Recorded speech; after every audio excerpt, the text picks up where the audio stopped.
Good evening, everyone. Thank you for joining us tonight. For the record, it's July 20th, 2023, and the time is 6:30 p.m. I'll begin with roll call. Council, when I call your name, please say here or present. Mayor Maxton. Here. Councilmember Stroop. Here. Roden. Here. Bliss is not present. Kerner. Here. Parker. Here. And Menchow. Present. With 6 of 7 council members present, a quorum is declared. Thank you, Christina. And would everybody please stand and join me in the Pledge of Allegiance? I pledge allegiance to the flag of the United States of America and to the republic for which it stands, one nation, under God, indivisible, with liberty and justice for all. Thank you.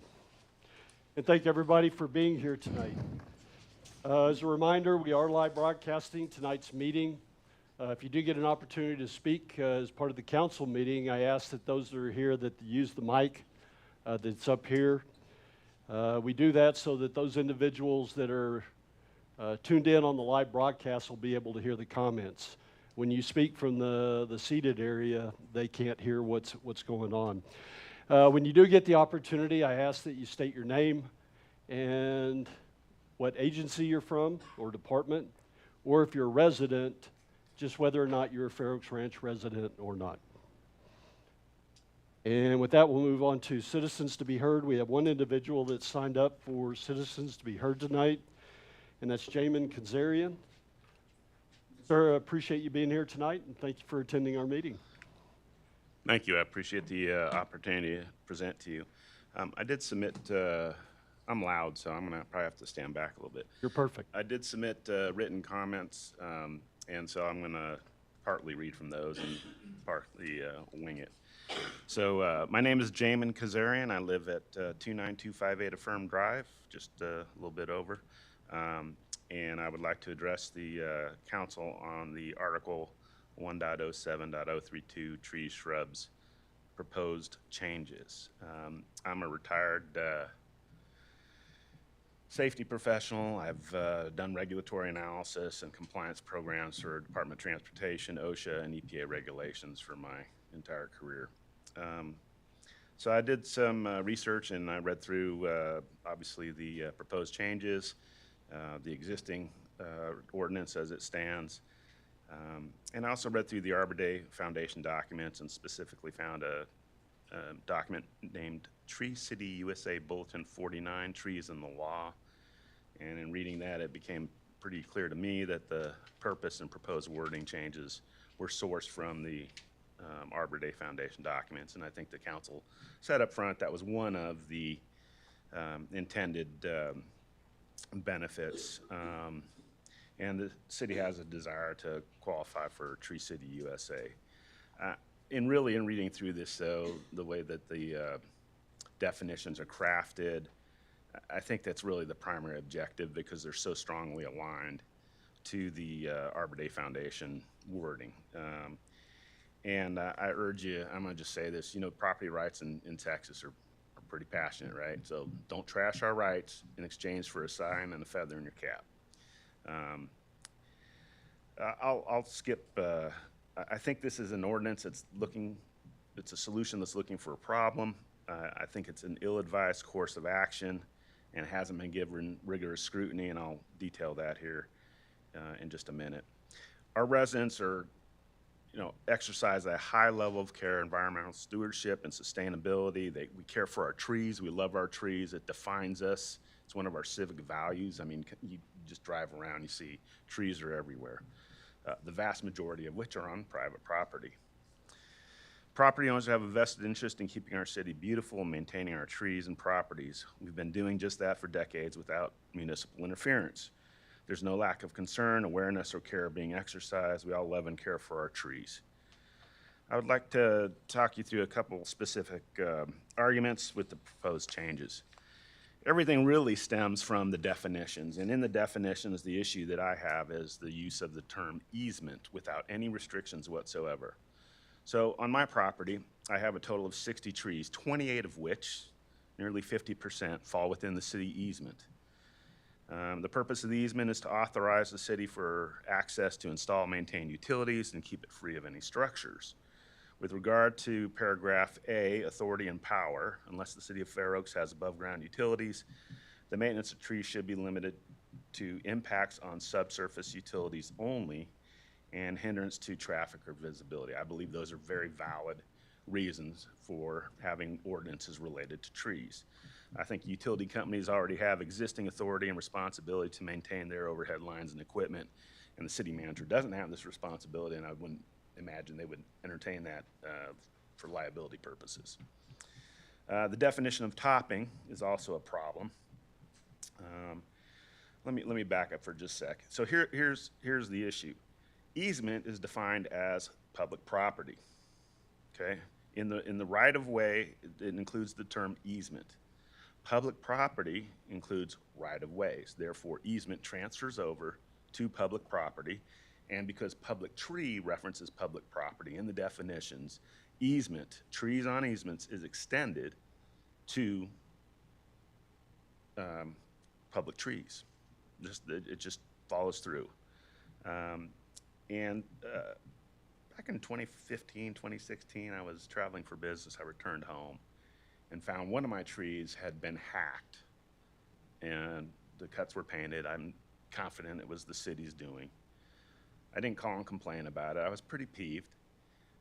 It was leaning out, and it was lower than the rest of the canopy, but it wasn't. There was still at least 8-10 feet of clearance under it, and they just hacked it back to a trunk with a few leaves. And I looked around, drove around, and found there were a couple others that were done, but there was really no, some obstructions were clearly below where they should be on the street. They weren't touched. There was no warning, no notification or anything that went out. And so the city basically topped trees on the property, on my property, that were out over the street. I ended up removing the tree. It was horrendous. It was hideous. It looked just like a stick hanging out there. So, in short, I think, if the definition of right-of-way, if easement was either restricted to the easement along a public roadway, or if it was completely removed, I would think that would be a little bit more acceptable. Property owners should have responsibilities limited to maintaining road clearance and visibility, and if necessary, establish a clear height limit, perhaps 10 to 12 feet above the roads. Property owners should be free to remove trees without approval, maintain trees in accordance with the existing ordinances, which are already established and adequate. In closing, I want to express appreciation to the council and their efforts to improve the quality of life in our community. I realize there may have not been a critical analysis of the precise wording used in the ordinance or an appreciation for the unintended consequences that might be in effect. And I would also like to extend my willingness to volunteer to help craft language more specific and suitable to the true needs of the city for the care and maintenance of public trees. I thank you for your time and your thoughtful consideration. Yes, sir, just for clarification, so it's the trees that are in the easement that are of concern to you, is that? Right. And because that's on your property, but it's an easement by the city, is that the? Well, I have an easement on all four sides. I have a utility easement, sewer easement on the back fence. A lot of my trees are along the back fence. I have an easement on the side, both sides of my property. So I have trees all around.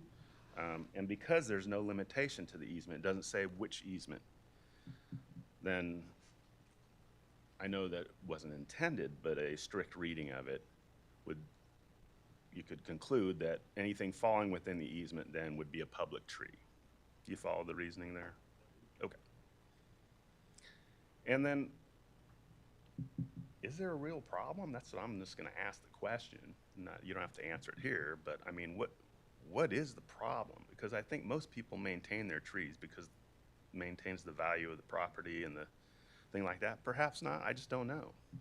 But as I drive around, and I don't go everywhere, but I drive around a bit, I don't see real problems. If there's a few spots, but not like a 25% problem. It might be a 5% problem or something like that. But so, As part of this, we're really prevented from going in into any deliberation on it, but I just Correct. wanted to get clarification on. And so your recommendation is that those trees in the easements, which would be on your property, would be the responsibility of the property owner. Is that, Yeah, and if the property owner didn't maintain them, then you would have, the course of action would be to use the existing language okay? that you have. But I think certainly getting permission to remove or approval to remove a tree that's on my property, I think that's going a bit too far. So, I mean, and just, that's enough, I think. Thank you for your time. I just wanted to clarify so that I fully understood. Thank you very much.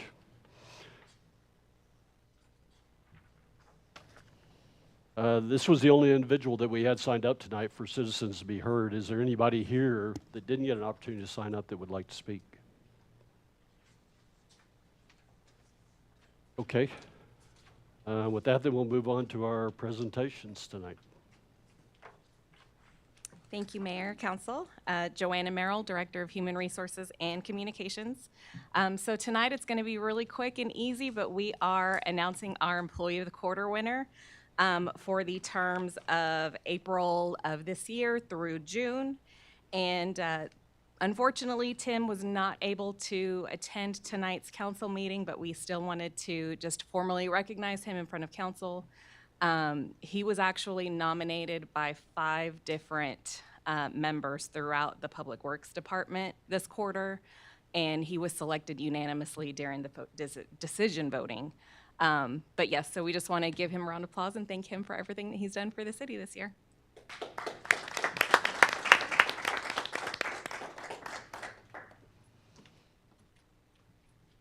And thank you, Joanna. And next, we'll move on to our consent agenda for this evening. We have 2 items on the consent agenda. First is approval of the July 6, 2023 regular city council meeting minutes. And second is the approval of the second reading of an ordinance amending the City of Fair Oaks Ranch Code of Ordinance, Chapter 1, General Provisions, Article 1.07, Trees and Shrubs, to include updated definitions and to add new sections defining the authority and responsibility of public trees. I would like to remove item 5, which is approval of the regular city council meeting minutes, to consideration. Is there any other council member that would like to? I'd like to remove item 6 Okay. for discussion. So, All right. And so then we have no consent agenda tonight, and all items are moved to consideration and discussion. With that, then we'll move on to our consideration and discussion items. And first is approval of the July 6, 2023 regular city council meeting minutes. And this is on page 4 of your packet. And specifically, I'm looking at page 5 in paragraph 8, where it discusses discussion and possible action to shape and frame the third quarter town hall meeting. And the motion was made by Councilmember Stroop and seconded by Councilmember Kerner that the next town hall topics would be the detailed corridor study and multimodal connectivity of August 29, 2023. And I believe that what we approved is that the primary topic would be the Dietz Elkhorn roadway construction. And so I'd like to change the terminology of it to reflect that. So any comments or questions from council? nope, if that was a motion, I second it. I'll make the motion. So I make a motion to approve the July 6th, 2023 regular city council meeting minutes with changes to item 8 to read roadway construction instead of corridor study. And then I have a second from Laura. I'll second. And any other discussion from council? And with the motion on the table, all in favor, please say aye. Aye. Any opposed? And the motion is approved. The next item that we'll have is the approval of the second reading of an ordinance amending the City of Fair Oaks Ranch Code of Ordinances, Chapter 1, General Provisions, Article 1.07, Trees and Shrubs, to include updated definitions to and add new sections defining authority and responsibilities of public trees. And this will be found on page 7 of your packet. And how about if I turn it over to you? Sure, no problem. Mayor, I just asked that we take this off. So one, I wanted to be able to allow staff or us to address the concerns that Mr. Kazarian had about easement and what a public tree is.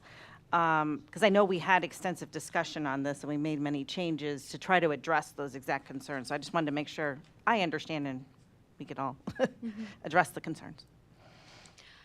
So the intent behind this, the amendments is not to prevent any type of property owner trimming their own trees or removal of the trees on their property. The intent is to do public trees, and the intent behind this is for Tree City USA, we have to have something written down and approved in ordinance to qualify for Tree City USA. And so when it comes to easements, I believe that the intent is to do, it's not necessarily easements on properties like I know we've discussed in the past, like drainage easements, stuff like that. Through this ordinance, adjacent property owners have the ability to maintain their trees adjacent to, and the trees within the right-of-way or adjacent property owner rights. They may, if there's failure to maintain, then the city has the authority. If it becomes a safety hazard, that's what we wanted to stress, is that city staff has the authority to maintain trees. If it were to become a safety hazard to roadside, for driver sites, sidewalks, stuff like that. I didn't understand his concern being that he had to maintain the trees. It didn't seem to me that that was his concern, that he didn't have the right to do it. To me, his concern is the city coming onto his property and trimming and or butchering the trees, which I guess has happened in the past, possibly, we don't really know, and therefore the removal of the tree. So is there a way to define it more closely, or so that... So the intent is not for, Evening, Council. So just jump in real Can you quick. state your name for the Um, record? My name's Julio Colunga. I'm the Assistant Public Works Director. Hey, Julio, before So we get started, I was going to say it later when you had the opportunity to speak, but we'd like to all welcome you back to the team. thank you. I'm glad to be back. So just to kind of jump in on the easements and the way we operate. So our intention is never, of course, to go on anybody's property, take out any trees. Even down the parkway, when we put that water line, for example, we went into the street so we could avoid trees. We understand trees are, and it's fair oaks. Oaks is in our city name, so I mean, we take care of the trees here. In your case, sir, like you mentioned, there's easements on your property. We wouldn't go in there and cut up or tear down any trees or remove any trees unless there was an issue, for example, roots growing into the sewer line. Well, at that point, we have to do something, cut the roots. Hopefully the tree doesn't pass away, but that's the route that we would end up going. If there was anything where it's blocking traffic, even like you mentioned, cutting heights, our new rule is, hey, we cut anything 13 to 14 foot. And reason being is we have issues with RVs. A lot of our residents own RVs. At that height, we don't have to worry about their ACs getting hit. I've had people call and complain that their AC was taken out or damaged because of it. So rule of thumb is our guys go to the edge of the pavement, cut straight up 13 to 14 feet. Usually we'll try to put notices out. We'll let the residents know. But our intention, of course, is never to go onto people's properties and remove trees unless it's specifically needed. For example, we have to make an access road to get to a well, for example. Then in that case, we have no choice but to remove a tree to get there. Then we'll have to go ahead and work with that. It's not to say we won't try to mitigate it or use it as a last resort, but that's kind of how the operations work now. For example, our street maintenance is currently going on. So our guys are out there right now cutting trees. They go to the edge of the property, they cut them, spray it. They don't go any further back because we don't know how the resident's gonna want it to look. And of course, they can't go outside of the right of way because at that point we're on private property. So that's kind of how we operate. There's notices that usually go out ahead of time. We've put it on Facebook. We put it out there that, hey, these are the streets we're working on this year. We're gonna be out working on tree trimming, street maintenance, patches, potholing, and for the most part, the guys do a good job, and they make sure they spray everything. They've been trained really well. We've had Davis Trees come out here, show them, hey, here's how you're supposed to cut it. Here's what you're supposed to do to treat them. So we're big on, of course, taking care of the trees in this area. And in any case, any easements that we come across, we don't go out there and tamper with anybody's trees unless it's required. So, I mean, in this case, sir, I mean, your easement would be perfectly fine. We wouldn't be out there hacking any trees down. And if we had to, we do work with the residents. We would let them know ahead of time, you know, hey, here's why we have to remove it. Even water main leaks, when we have to remove small, maybe crate motors or something like that, it's because roots have gone into it or there's an issue with the water line. And that's, for the most part, we'll try to clean up and put everything back the way it was. So that's kind of how we operate. It's how we've operated since I've been here and since before that I know of. In some cases, you know, yeah, I do know previous staff may have just gone out there and cut something and not let residents know, but we try to go ahead and be as vocal as possible and let residents know ahead of time. So. So this is no different than what the practice and policy has already been for many years. It's just, now it's in writing. And Is the way I'm when we understanding. went through the policy, my belief is that as we were going through it, our focus was more on trees on your property that aren't being maintained and they're in an easement in providing or presenting a safety issue to the city. And so what we were writing in here is a means of how we could maintain that. And they were considered as public trees when they're in the easement. Yes, that is correct.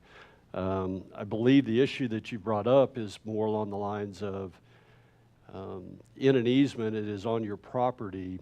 And Julio, you mentioned that we attempt or we could provide some communications to the resident before we trim them. I don't know if that's something that should be included as part of the ordinance, but agree that at some point that we ought to communicate with the resident and at least let them know ahead of time what we're doing to the tree prior to it being done. Can I clarify something? Yes, sir. So if I could clarify. So a couple things is that I understand what your intent was, and so the ordinance should be crafted specific to the intent. You know, and a strict reading of the definitions and the wording requires me, as a property owner, to get approval to remove any tree in an easement.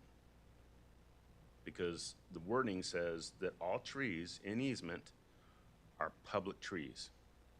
And then the wording says you can't remove a public tree without approval. And again, I would tell you my background is regulatory That's a good point. compliance and Yeah. analysis. So I know how this works. Again, it's unintended, which is why I think there needs to be a limitation to say easement either directly adjacent to a roadway, or just remove easement. Because the only where you have easements on public property, private property, excuse me, and public property is owned by the city or some entity. So those are two options, for example. And then the other thing I would say is, although it's not intended, regulations live beyond current elected officials. Right. So at some point down the line, some city council members may decide to be super progressive or whatever and enforce that. Who knows? But what I would tell you is let it be specific to the intent, and certainly I think that's a reasonable interpretation given the reading. So I apologize. I just need to go. Thanks. Go ahead, Emily. So on the adjacent property owner responsibility section, there's A and B. And I do think, this was thought through. And in my reading of that, it does address exactly what he was just commenting on. So, yes, you do, as a property owner, have the responsibility of maintaining your trees, especially if there are trees that are adjacent to public property. But this says, if you aren't, and it becomes an issue, just like we've been saying, the city has the right to go in and address it if you aren't, is the way I read it, and I think it's pretty clear on that.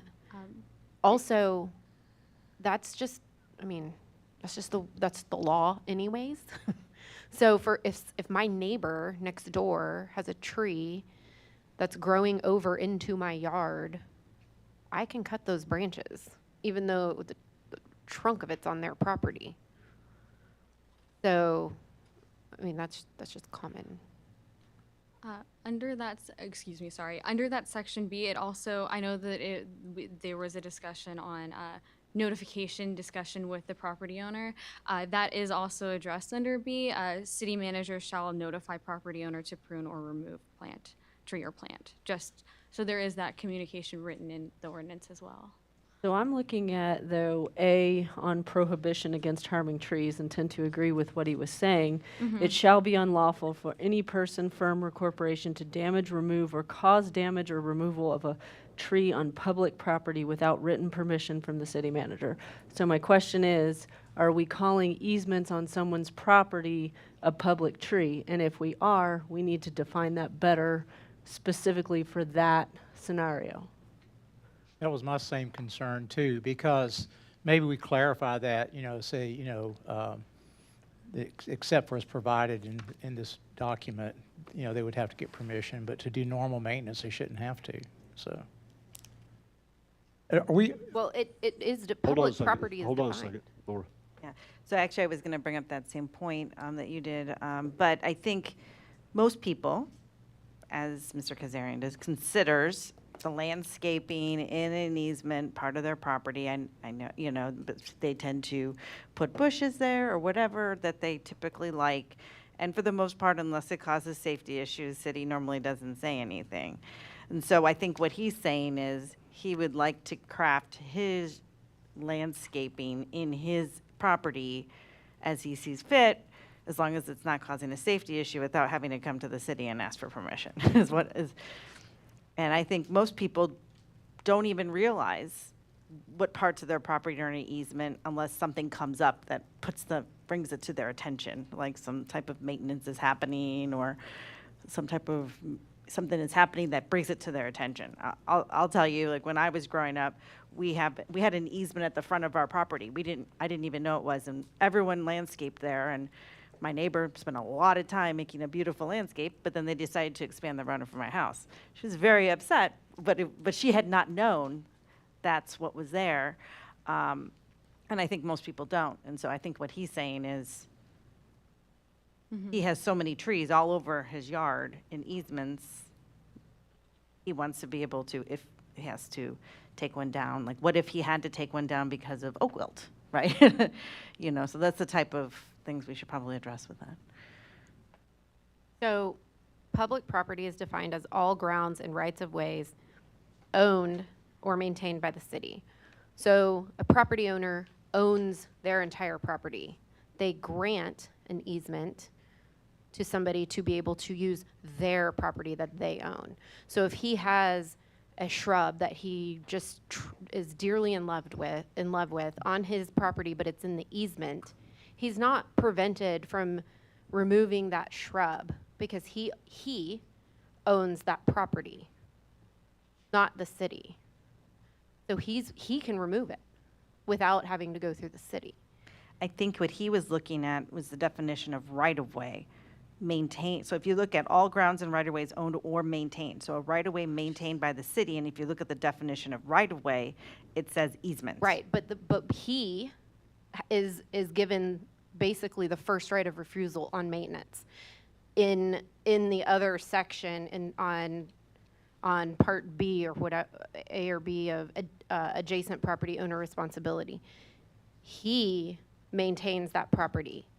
If he doesn't, then the city has the right to go in and do it if it's creating a hazard or something like that. But he or the property owner is the one that owns and maintains that property. It says that he may perform reasonable routine maintenance. Right, on the Right. So we're. second part, no property owner shall allow a tree or other plant growing on his or her property to obstruct or interfere with pedestrian. The duty is on the owner of that property to maintain Right, the but- trees or shrubs or whatever it may be on their property. Yeah, I agree, but Section A makes it sound like we're granting him permission to do reasonable and routine maintenance of those trees. And we're also in the next section prohibiting him from removing it without talking Well, to us. In A, it's only the maintenance, the reasonable and routine maintenance of trees or other landscaping in the adjacent unimproved shoulder area and islands. Hey, Dan, can you weigh in on this for us by any chance? Thought Emily was doing a great job.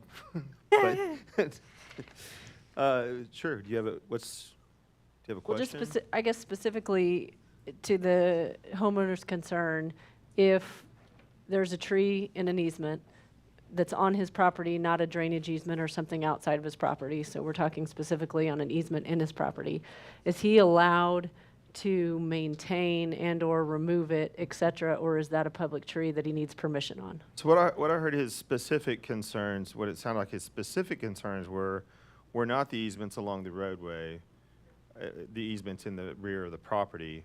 Those are not rights of way that are maintained by the city, so they're not public property as it's defined by this ordinance. We don't normally maintain those easements. The only time, and I think what both Emily and Kelsey are alluding to, is the fact that we only come in and maintain when the property owner fails to maintain, and it starts to impact either the public, the pedestrians and the traffic if it's in the front of the property, or interfere with utilities if it is elsewhere on the property. So I don't get his honest concerns. When I read through this, I don't read it that way. So that there's an issue with, or confusion with, what the city is responsible for, which versus what his rights are.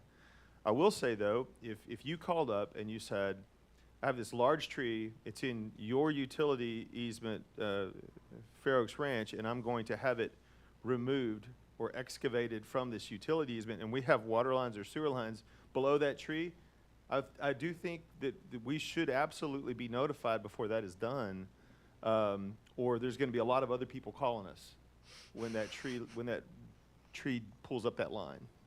So I mean, so there are times when you should absolutely contact, and if it's not us, it would be the other, whoever has those utilities, before you do that removal.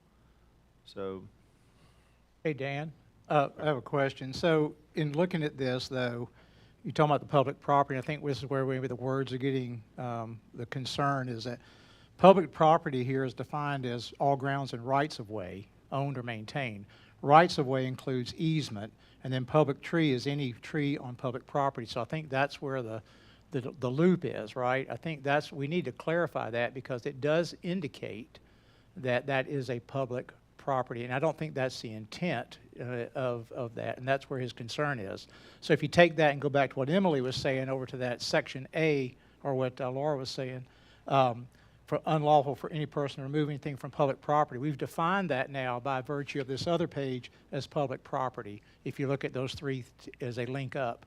So we might need to clarify that. I think we all understand what the intent and what we're trying to do, but I think maybe the words need to be tweaked to accommodate that.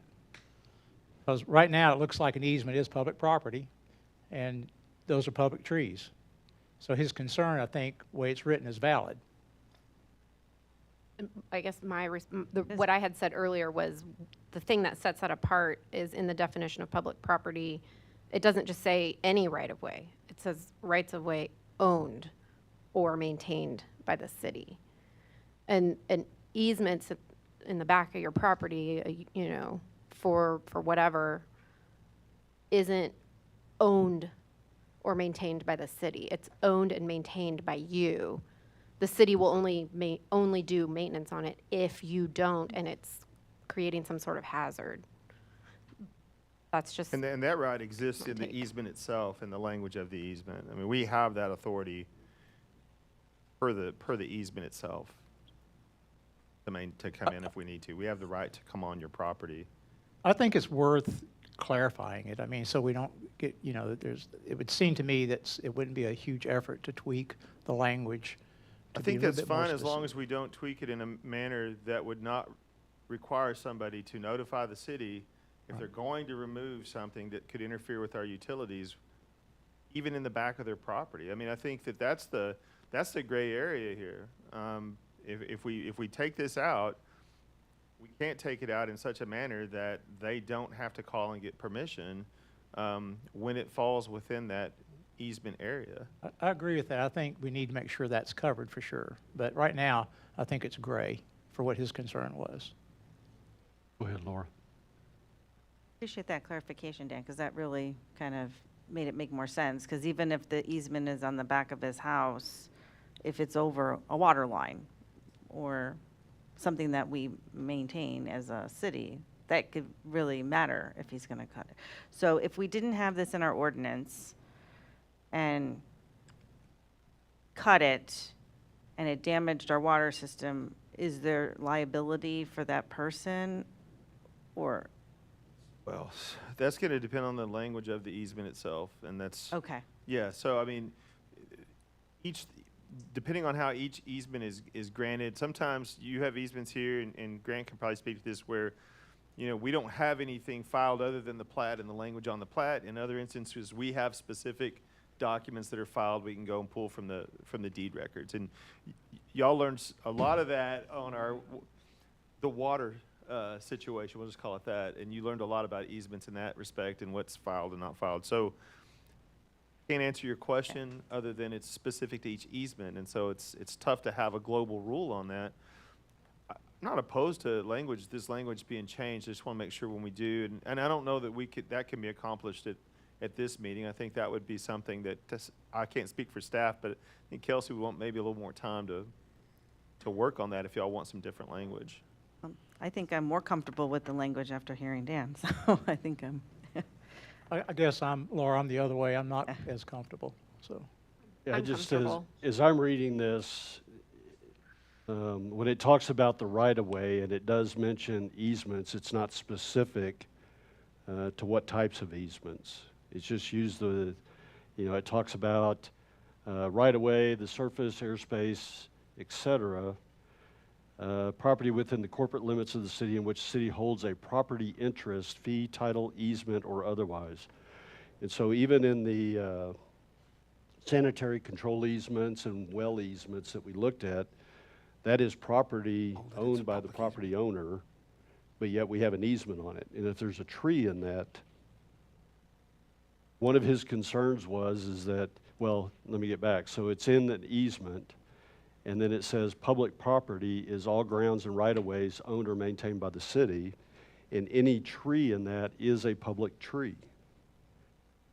So it's on his property, but we've identified it as a public tree. And I think that was the issue or concern that he had. Now it just becomes, we have multiple, is there a general way in which we could word this so that I don't think it is a public tree. Uh, Because it's in an easement, which is not land that's owned by the city. maintained by the It's, city? it's not. It's maintained by the property owner, unless they don't maintain it, in which case We the do city will maintain- do it. we maintain the rights, So we do maintain the right-of-ways.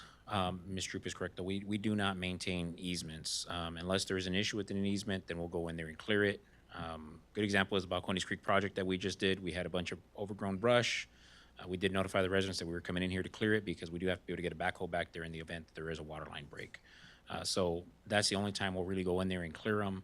Well, it's just really to make them accessible. So water, in this case, most of these easements, if you look at the plats, a lot of our plats already state that they're there for utilities, and things that are blocking the way for utilities have to be cleared. Same reason CPS can come in and clear cut trees, do whatever they have to do to make sure their lines are taken care of.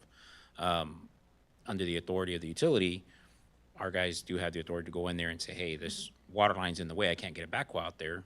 Now we have no choice but to clear the tree out the way because, well, from here on out in the future, if we were to get back there for a water leak, that has to be clear. Now, that isn't done without speaking to the homeowner. But again, that's only on easements. The only time right-of-ways are maintained, like I said, is on the streets. That's really the only area our guys touch trees on anybody's property, is basically from the edge of pavement straight up. We stay off of people's property for this reason. We give them the option to, usually we'll put notices out ahead of time to let them know so they can get their personnel out there, their landscapers, to go ahead and trim it and cut it the way they like. But if they fail to do that, then we have no choice, especially come road maintenance time, we have to get out there and cut the trees, because if not, then those large trucks out there are gonna damage them, and we don't wanna risk anybody getting oak wilt because, a dump truck or something took a branch off. So, right now, the only thing that is maintained by city is right away, like Ms. Troop said. Anything that is within an easement, we do not touch. They can call us and tell us, hey, a tree fell down in the easement. It's your easement. You need to come remove it. As a utility, we will not go remove it because that is their property. It is their tree. It is not a public tree. It's not the city's responsibility. So they usually go ahead and maintain that and take care of it. Now, if we drive out there and it's still down a year from now, we have a water line out there, well, we have no choice but to remove it. But that's kind of how those situations are How handled. about access easements for the water wells? It's the same deal with the access easements. They have to be clear for us to get in there. But it's Good the example. property owner's responsibility? So Do we maintain them? for access easements, we do maintain them because it is our access easement. We do have to get back there. If, we do try to avoid going out there though and messing with anybody's trees. The only time we'll take them out is if, again, it's blocking the way of us getting to the actual well itself. You'll see that actually, I think, in one of the discussions later on about well 26. There's an access easement. We cannot access that well. We cannot pull that well. We have no choice as a utility but to go ahead and pull it. And in this case, there are some cedar trees in the way that we're gonna have to take out. There's some fences and gates and things like that that are gonna have to be put in so that from here on out in the future, 30 years from now, if somebody has to go back there and pull that well again, it'll be accessible. Once we go ahead and do that, yes, it is best for us to maintain it and let us know that it's keeping clear, because you don't want a tree just brought up and then have the same issue 20 years from now where you have to go clear cut trees again. So that's the only time we actually maintain the access easements. But for the most part, we do not try to go out there and clear anything on any easements unless it's required. So, Go ahead. Just, to me, it seems like this is just verbiage that we're having an issue with. And I understand both sides, because what the city's policy, what utilities policy is not something that's. The problems with the verbiage, and not everybody's, the average homeowner isn't aware of what the city's policy manual says on how we're gonna deal with easements. But what they do see is the ordinance. So if we can just tweak this in a way, make it a little bit more obvious insofar as what's a public tree and not a public tree, I think that would go a long way to go ahead and allay any fear that might be out there. Because it sounded like he came home and he had a tree that was hacked, okay? Which of course, nobody's, fault if it wasn't coordinated beforehand, and that may have been a one-off mistake, but that's certainly, we're only as good as the last mistake that people see. I don't want to rush this. I'd rather get that wording correct. Okay.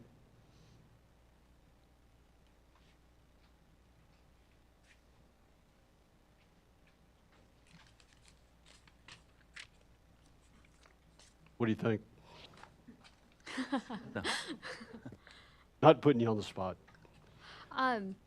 So yeah, we can look at the definitions and see what we can tweak, and come back at a later date. I'm not prepared to give you my suggestion right now, verbiage right now, but I can come back Okay. at a later date. Any other comments or questions from anybody here? Scott, any? Yeah, just a matter of procedure. I think that, the ordinance itself, I think the intent is clear. I personally think the language is clear as well. But with that said, you have two options. I don't know if there's been a motion yet, but you can obviously move and adopt it as is, or you can choose to postpone it to a later date, presumably the next council meeting. If we do that and the language is changed, we will have to go through both readings again because it will be a new ordinance. I just want to let you know that.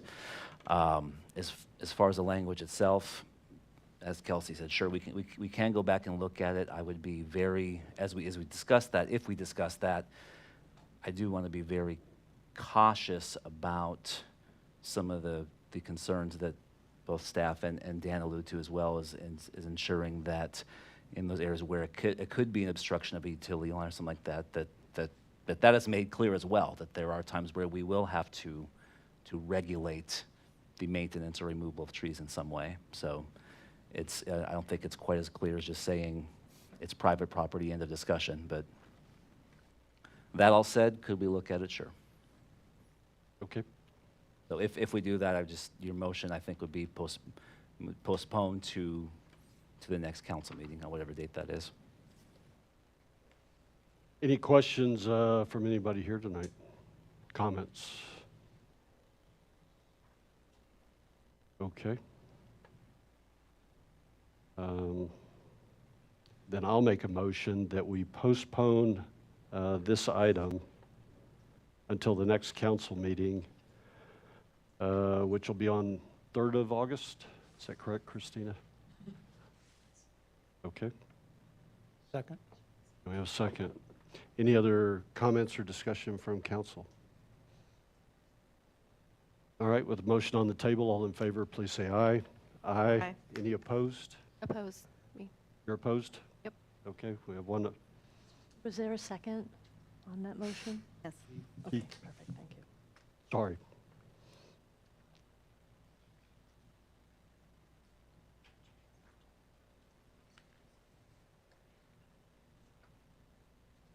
The motion is approved.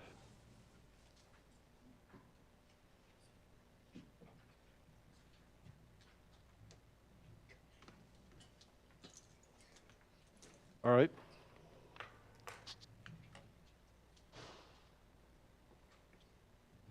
And with that, we'll move on to our consideration items and discussion items that we had listed on the agenda for tonight. First, starting with the consideration and the possible action approving the first reading of an ordinance amending the City of Fair Oaks Ranch Code of Ordinance Appendix A, which is fee schedule, Article A7.000, A and B wastewater service charges. I'll hand it over to Grant. Thank you, Mayor. Good evening, council members, ladies and gentlemen. I'm Grant Watanabe, the Director of Public Works for the city. And just to recap this item, I think most remember, because it's fairly recent, that we approved one of the wastewater scenarios. But just to recap, back on June 1st, the City Council approved the proposed wastewater rate schedule, specifically Scenario 2, which revised the wastewater service availability charge, maintained the current fees, and established a volumetric rate based on average winter consumption. And this ordinance amendment is to update our current wastewater service charge section of the city's fee schedule to reflect those approved changes.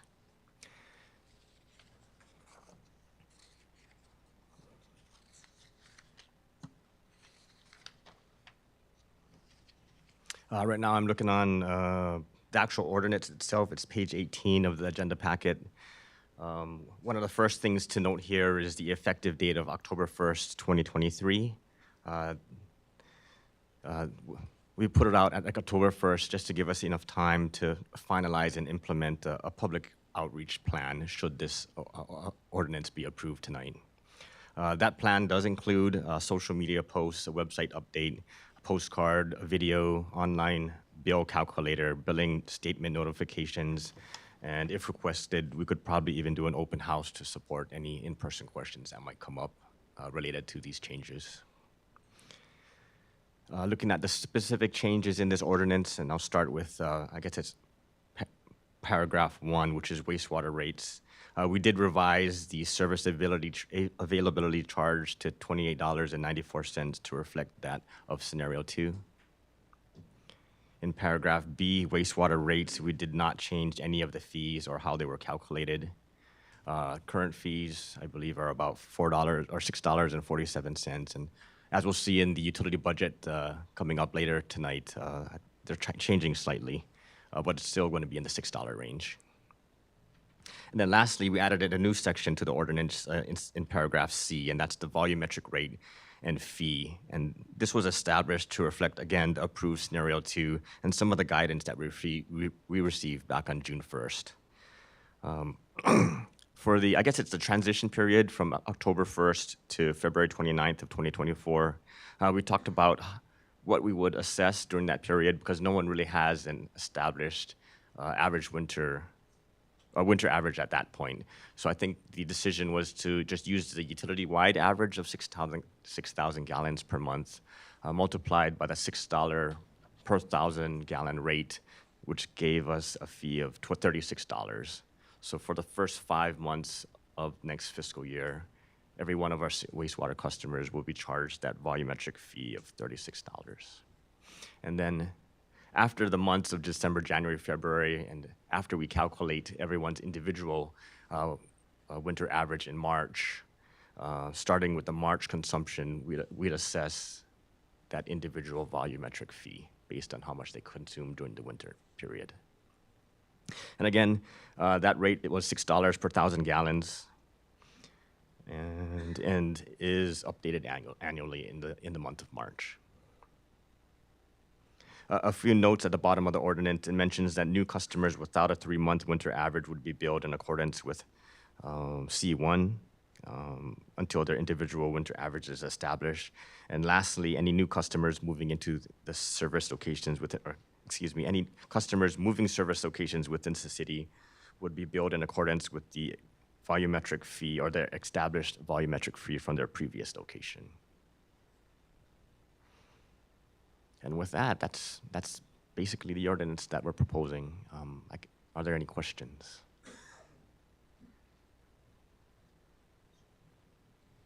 Question? Go ahead. I just wanted clarification. I was not at that meeting, but I did go back and review the material. And so just so I'm clear, everybody would get charged this $28.94 like an access fee, and then the $6 per 1,000, right? Okay. As determined by their individual winter average, Right, yes. based on that time period. So when I looked at what you had presented, which was very well done, by the way, you broke it down between the customers using 4,000 gallons a month, 8 to 12, and I think 12 to 15 in block. Okay. So when I just looked at it and looked at, say, the lower tier, like between 4 and 8,000 gallons a month, it appeared to me that customer's bill is going to go up anywhere from 12 to 63%, depending on their usage, compared to what they pay today.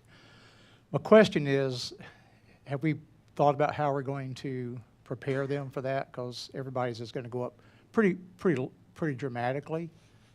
It may be $10 a month, but it may be $60 a month. So do we have a plan on how we're going to communicate that and not have them calling the city all the hours of the day? Yes, we do have a plan, and we plan to implement it if this is approved over the next 2 months. My understanding is that quite a long time ago, the city did have winter averaging, and then we went to this fixed rate, and now we're going back to winter averaging. So for folks that have been residents for a while, they're aware of what winter averaging is, and then folks who have lived outside the city, who's moved into the city, a lot of other utilities use winter averaging. So some of the public outreach methods that we plan to execute over the next 2 months, we have a whole bunch of social media posts that have already been made, drafted, that we'll start putting out. It'll be probably one a week or so. We're going to put a lot of updates to our website and kind of drive people there. We're going to put notices on the bottom of each billing statement over the next 2 months. We're going to put out a postcard. We're in the process of making another video to post on our website and push out on social media. And then for folks who may not be familiar with winter averaging, we are also working on an online bill calculator. So if you input your estimated or what you think your winter use was in December, January, and February, it'll spit out what the volumetric fee associated with that and what the impact on your potential bill might be. I think that'd be good. I think to make sure they have that opportunity. The online bill calculator. To somehow calculate it so they don't wake up and their bill is like, oh my gosh, what happened here? So Yeah. And before this goes into effect, they could probably see, hey, if I can reduce my consumption during these months by this much, oh wow, my bill goes down a lot. So they could play with it, I guess. Thank you, Grant. I think we have inserts too. I'm not sure if Grant mentioned that one in addition to all I wanted, but Joanna can probably talk about the timing of that outreach a little bit as well, because we have a plan ready to go on how and when we're going to reach all the affected residents, which is a good chunk of our city. Yes, so Grant, along with Raftellus, which is the company that has been going through this process with us, we've been working very closely with their communications team and with Grant through this process to develop that timeline. So right now, we are looking at, as Grant already kind of just ran through and mentioned, we do have all of the communication items ready to go. And he kind of highlighted on really everything that we've got going on. So obviously, we're going to do our social media campaign and pushes. We are waiting on Reftelis right now. Their videography team is putting together a short video that's describing kind of what the process is, what's going to change, what it affects, so that the community can also see that. That will definitely be on our social media. We, at the moment, cannot embed on the website, but we will definitely have links to it with our YouTube channel and things like that. So we are trying to address that as a holistic approach. As Scott mentioned, we are also doing physical address mail out in the bill inserts so that those who maybe aren't on social media or that technology-based platforms that we have, they're also getting the information out as well. All right, thank you. Any other questions? And Grant, I know that, in the past, what's happened is we're subsidizing our wastewater system with our water revenues. And so what we're in the process of doing here is bringing it back online so that wastewater operations and revenues cover each other, correct? That's correct, Mayor. So one of the questions I had, so we have the volumetric charge of $6 per thousand, and I'm okay with everything that we've done so far and support everything that you had in here. But as we go into the future and we're looking at, once we go through this, is that volumetric charge, is that something that we could look at as part of the budgeting process? If we look at it now and we say $6, and then what we realize is when we get all the averaging in, maybe it only needs to be $5 to cover, or maybe it needs to be $7. Is that something then that is included as part of the budgeting process that we would go through each year? Yeah, I don't know, Scott, if you want to address that, We but can definitely and we yes. should. Yeah. I think Okay. that should be looked at least annually. Because So that's what supports our operations.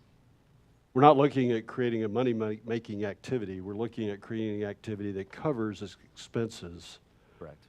which we haven't had in the past. Yes, sir. Okay? Yeah, we do have a revenue target, and if we're missing our revenue target, whether it's higher or lower, then we would adjust accordingly. Right, and I know you're just starting off and you have good estimates, and we're probably within the ballpark, but we don't know what the future holds, so. Correct. Okay. Any other questions or comments? Any questions from anybody here tonight? All right, then, could I get a motion to approve the ordinance amending the City of Fair Oaks Ranch Code of Ordinances, Appendix A, which is the fee schedule, Article A7, A and B wastewater service charges? So moved. Kesley, in a second. Scott, any other discussion or comments from council? Then with the motion on the table, all in favor, please say aye. Aye. Any opposed? Motion is approved. Thanks, Grant. Great job. Thank you, Mayor.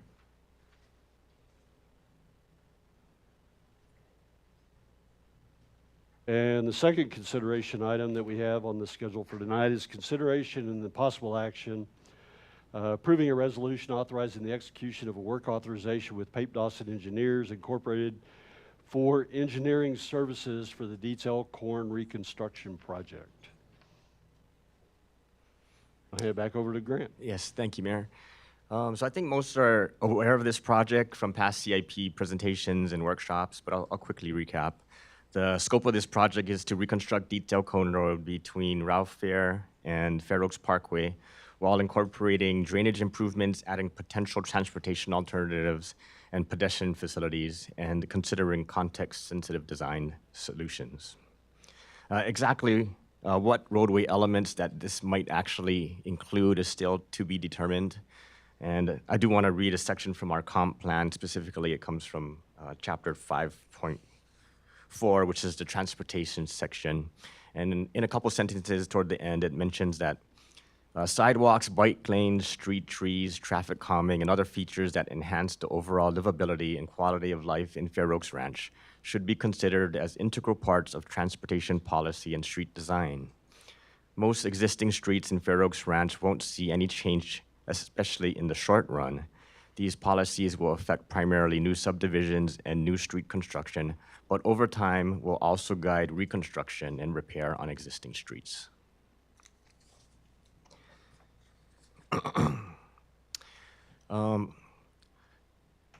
So of the 4 on-call consultants in our roadway CIP category, staff recommends Pape Dawson Engineers as the highest and best qualified for this project.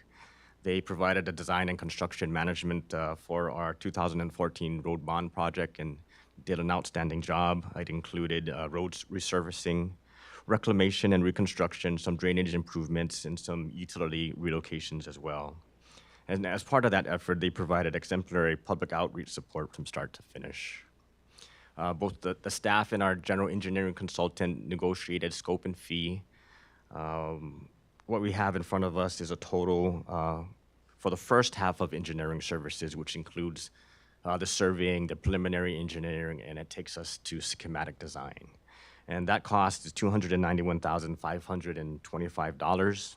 This includes base services in the amount of $284,475, as well as other direct costs like travel and if there's any title reports they have to order or any sub-consulting costs in the amount of $7,050. As part of the consultant scope, we also included 2 public outreach meetings. As you know, the first one is already scheduled for August 27th as part of our next town hall. Pape Dawson will be manning one of the primary breakout stations to receive and solicit public input as to what roadway elements they want as part of this project. As part of the scope, we also included a minimum of 2 updates to council. These are kind of related to the 2 public outreach meetings where after each outreach meeting, they'd summarize the input received and present that to you and receive guidance as in terms of what elements they want included or the city wants included, as well as the final, I guess it's the typical profile and alignment that they would use to move on to the next stage of engineering.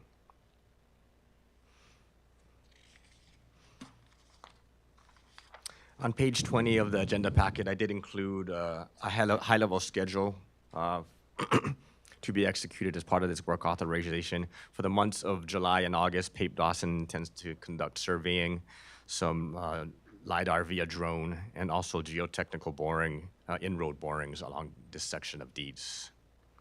As I mentioned previously, on August 29th, Pape Dawson will be attending our town hall meeting to solicit public input on the potential roadway elements to incorporate.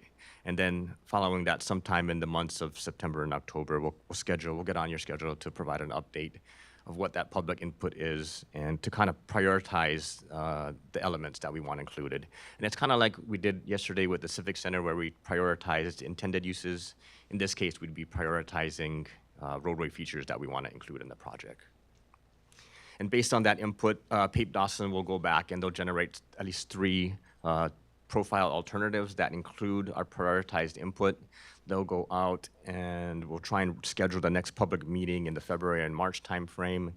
I guess this is option A, B, and C that include all the prioritized elements, and we'll get some public input on which most folks like. And then again, we'll bring that back in the April-May timeframe to say, hey, this is the majority of city residents like this, but it impacts this and this. And at that point, I think that's really the decision point when we come back for that second council meeting. We'll really need a decision on what the eventual profile will be. There may be some slight alignment changes if we want to put, say, a shared use path or a sidewalk in, we may have to shift the 2 lanes of deeds one way or the other to accommodate that. So there may be some slight alignment changes as well, excuse me. But come April and May, that's really where we're looking for our decision point on what the profile. Yes, ma'am, your question. When you guys come to us for that decision point, are y'all gonna try to have, here's scenario 1, 2, and 3, we want y'all to decide. Are you gonna have some sort of rough cost estimate for us to be able to budget with that? Yes, we will. For each 1, 2, and 3, yes. The decision point will lead into the second half of engineering, which is development of all the construction plans and specs to support bidding out the project. So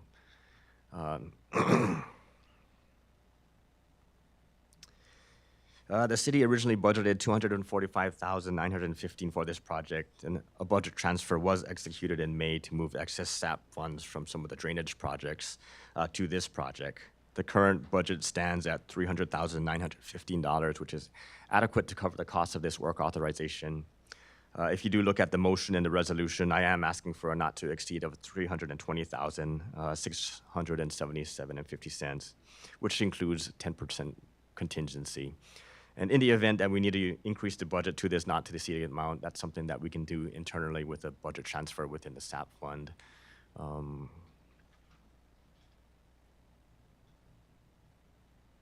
I think that's it. There's not a backup material provided in the agenda packet from the a copy of the resolution. There's a letter of recommendation from our GEC, a copy of the draft work authorization, as well as our consultant's proposal. So if there's I won't go over them, but if there's any questions on them, I can answer them at this time. Any other questions from council?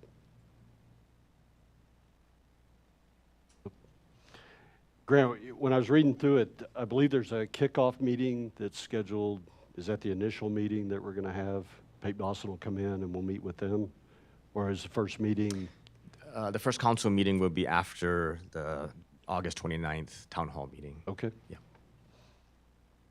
So we'll collect comments, and then that's when we'll bring it into council, and We'll show you what we received and any hopefully comments receive from some help. council, kind of frame it, just like you said, just like we did yesterday. Yes, sir. Okay. On page 33 of the packet, it has a kind of a cost layout. Is that, those numbers are different, and so I don't understand what those are versus what we have in the proposed amounts.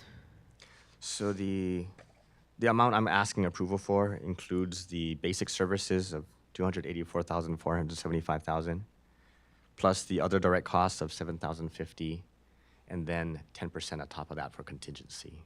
I'm not including the optional services at this time, because I don't think we need them.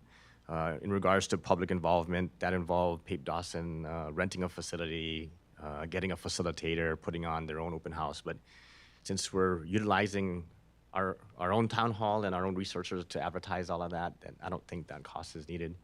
And then similar with the cultural resources survey, there hasn't been any indication that there are any artifacts in this area. It's not a culturally sensitive area. It's already been rebuilt several times, so I don't think that's needed. I just wanted to make sure we weren't missing something, and then got caught with a $350,000 bill, which is over the amount. No. Okay. The amount I'm asking for is in the resolution. Right, I get it.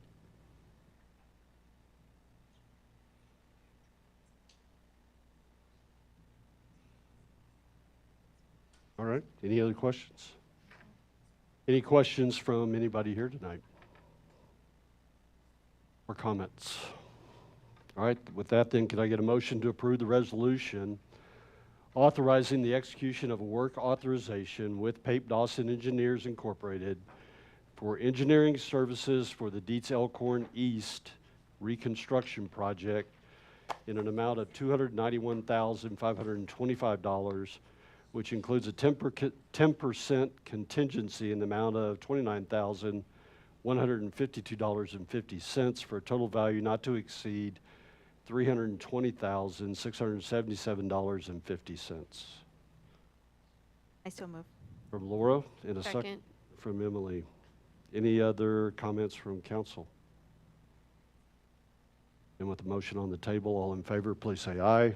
Aye. Any opposed? The motion is approved. Thank you, Grant. Thank you, Council.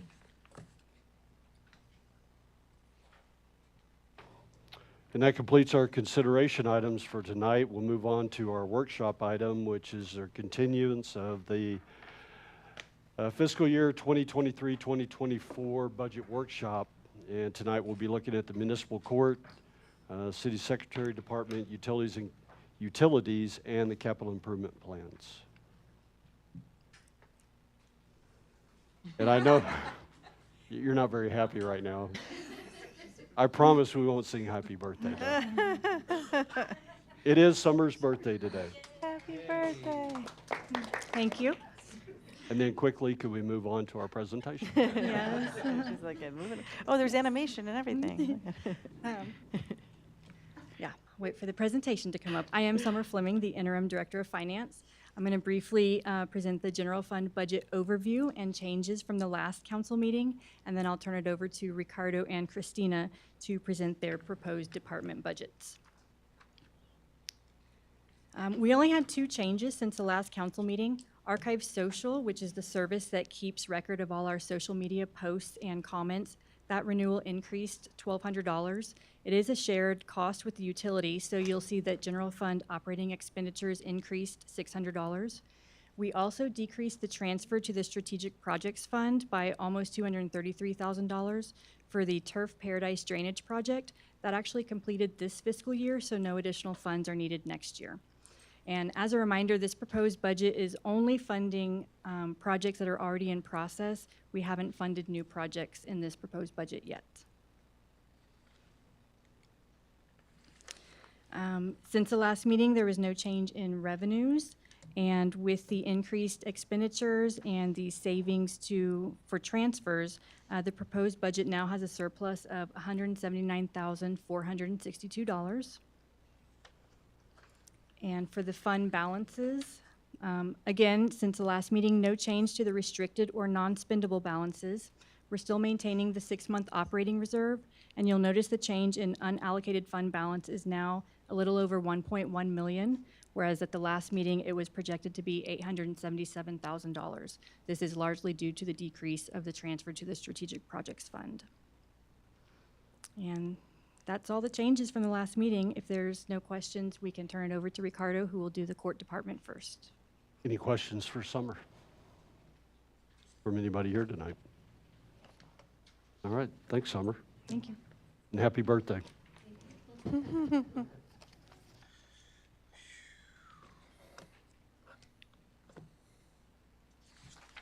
Good afternoon, Council. My name is Ricardo Bautista. I'm the Court Administrator for the City of Fair Oaks Ranch Municipal Court. I'm going to be presenting the proposed 2023-2024 budget. If you guys have any questions, just stop me because I'm going to try to go very, very fast. I'm just kidding. So the proposed budget for this upcoming fiscal year is $253,470, which it is lower than this fiscal year. It actually has gone down. Our budget is pretty much in 3 categories. Personnel covers most of our budget, is 63% of that. Professional services is 32%, and supplies, maintenance, and operation is 5%. Our budget strictly comes out of the general fund. It's not split. And of course, as you know, we have 2 positions, one was just myself and Maria Ann Pinedo, which is the court clerk. The following one is basically an overview of what I just said. You do see an increase in our personnel and professional services, and that is going up year by year. But you do see a decrease in our supplies, maintenance, and operations. And like I said, overall, you will see a decrease in this upcoming fiscal year from last year, or from the current year, actually. But besides that, we just have a few budget highlights.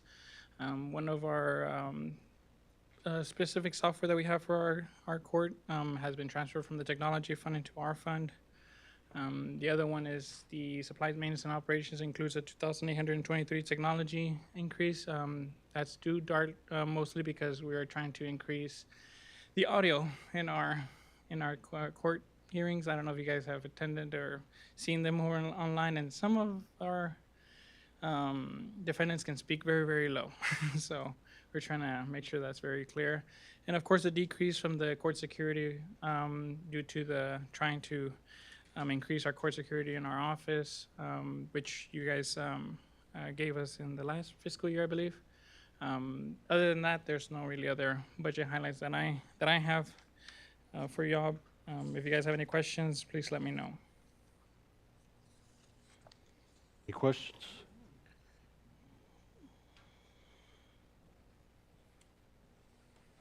All right. Well, thank you very much. Thanks, Ricardo.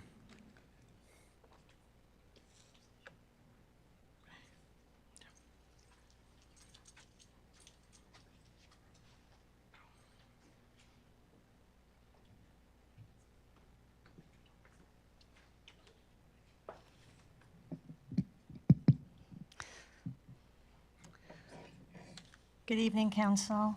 Christina Petrocchio, City Secretary, and I'm here to talk to you about the City Secretary budget proposed for next year. A general overview, the budget for the City Secretary Department is $295,167. Majority of our budget is through personnel. We also have 26% of our budget through professional services and a very small 1% for supplies and maintenance costs. This year, for the first time, we've split our budget. We've got 1% of our utility fund being used, and that's due to some technology advances that we're working on. The department has 2 people. It's Amanda and myself that work to support council and other committees and such. The biggest change you will see this year in my budget is professional services, and I wanted to go over that a little bit with you. Professional services includes things like our online hosting for Municode, records management, the software that we're using, training that we're working on.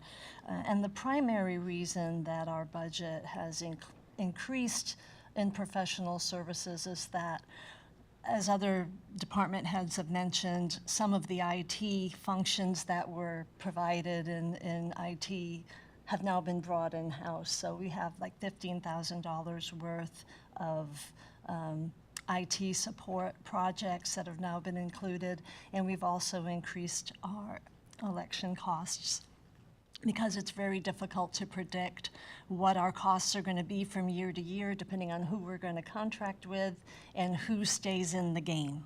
Because sometimes as people leave, the bulk of the cost is bared by whoever's left remaining.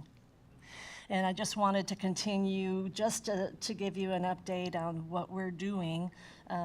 Our budget hasn't changed all that much other than these IT items that have come in, but we are working to continue to implement those programs that we forecasted several years ago. We're working on getting our digitization up and running by this year or next year final, and getting some types of software in process so we can have some improved efficiencies in the department and to get some flow, public information requests, and a variety of different programs that we're looking to push forth and to help our citizens and staff and council. That is all I have. If anyone has any questions. Yes, sir. I just got one question on the digitization Yes, sir. software. What all gets digitized in the city secretary's realm? Is it all your records? All the records would be digitized? It will be records that require a longer-term retention. Okay. Not all of our records will require digitization. But the program is also more than just, there's 2 separate programs. One is to digitize certain records, and there's another program that stores that information in a manner that it's easily accessible and also has that added feature of being able to work through workflows and have approvals and eliminate the need for email communications. It's all built within the program itself. Very exciting, and we are looking forward to push that out. We're on the cusp, chomping at the bit. Thank you. Are there any other questions? Anybody else? Okay, well, thank you. Any questions from anybody here tonight? Okay.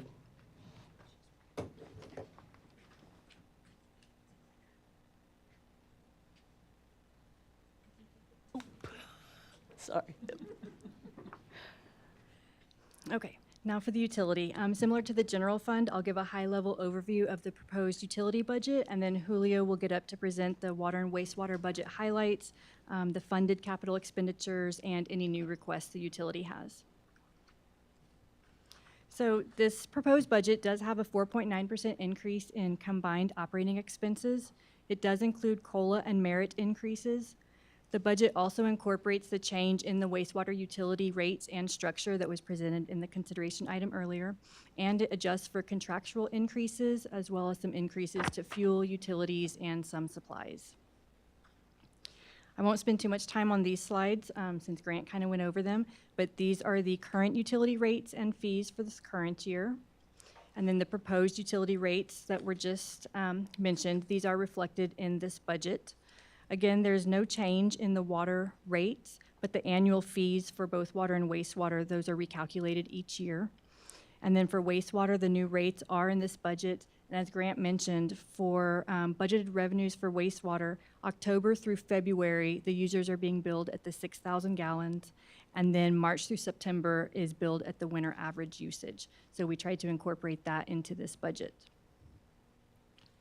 The operating budget has combined revenues of $6.36 million, operating expenses of $5.17 million, and it leaves operating income of $1.19 million. And here's the summary broken out by utility. Water revenue does make up 2/3 of the combined utility revenues, so we can just see the historical trend of water consumption. This proposed budget, we have budgeted a 2.7% increase in residential revenue over this current year's budget.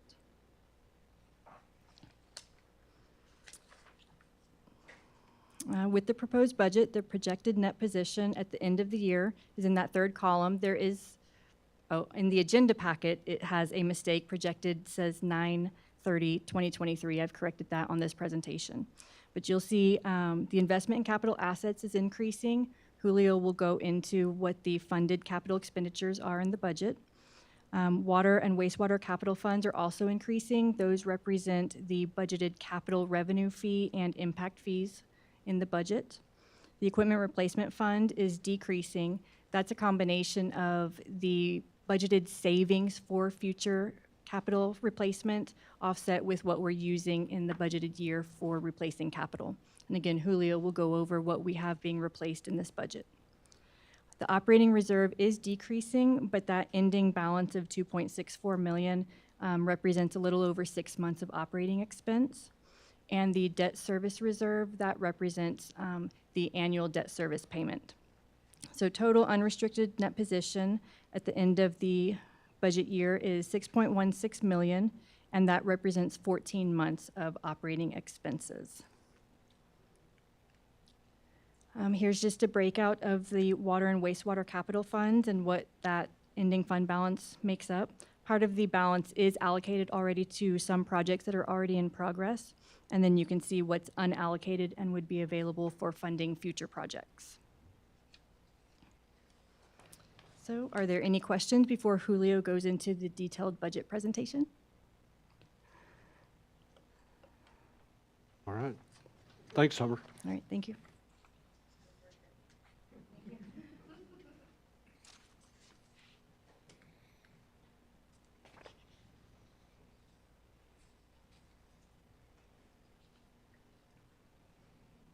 Okay. Evening, Council. Julio Colunga, the Assistant Public Works Director. Go ahead and, so we're going to go over the water and wastewater stuff, kind of like Summer just mentioned. Let's go ahead and get that going. This starts on page 126 of the packet. Okay, looks like most of y'all are to flip to the pages, so we're good to go. So the utility funding operation expense, so kind of just a breakdown of everything on there. Just general picture, you got the GBRA water expenses, personnel, maintenance and operations. Same thing on the wastewater side, personnel, maintenance and operations, and service. So a lot of that just encompasses what Summer just went over. Changes to the expenses, of course you have the water utility, so you have the GBR reservation, personnel, maintenance operation, and services. So this is, again, everything Summer just went over.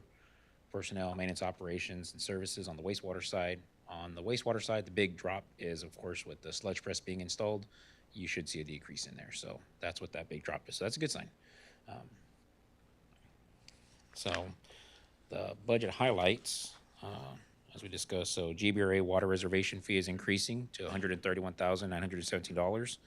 Software increases for the Census Cloud hosting, Microsoft Cloud, and Encode Content Manager, going up about $79,000. Water tank cleaning and inspection, we have $50,000 budgeted in there. That's just an annual thing we have to do every 5 years. Got to get tanks cleaned, inspected, make sure they're still in good shape, and then kind of come up with a plan from there if we can go and do any rehabs or repairs. And then utility increasing, of course, the electricity and telephone, just standard increases across the board there. Julio, a quick question on Yes, the sir. GBRA water increase. Is that an increase from GBRA, or is that an increase in our allocation? That's an increase from GBRA.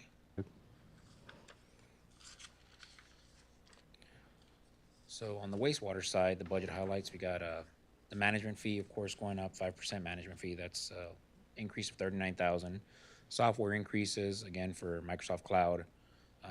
Chemical increases, $16,000 for chlorine and polymer. So the polymer is the chemical that we use for the press. So, you know, we did have that savings, of course, from not hauling. There is some fee or some money that's going to be used, of course, for the chemicals to treat it.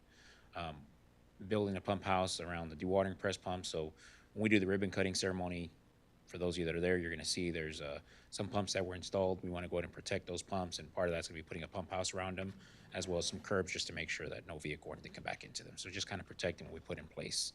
And then, of course, the sludge hauling decreased. You know, we have that down $200,000. We did leave some money in there in the event that there is an emergency. It is the first time we'll be running it for the year.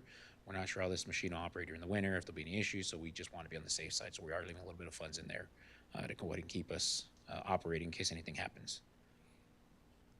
So funding vehicle and equipment, we have a Ford F-150 or Ford F-450 dump truck being replaced. So we have a dump truck currently that we're going to be replacing with an F-450. And reason being is we have 2 dump trucks currently in the fleet.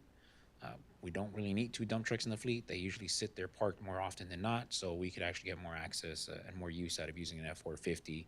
And we'll be putting a dump trailer, which is the underneath it, you know, so it actually does come out a little cheaper too than buying a dump truck.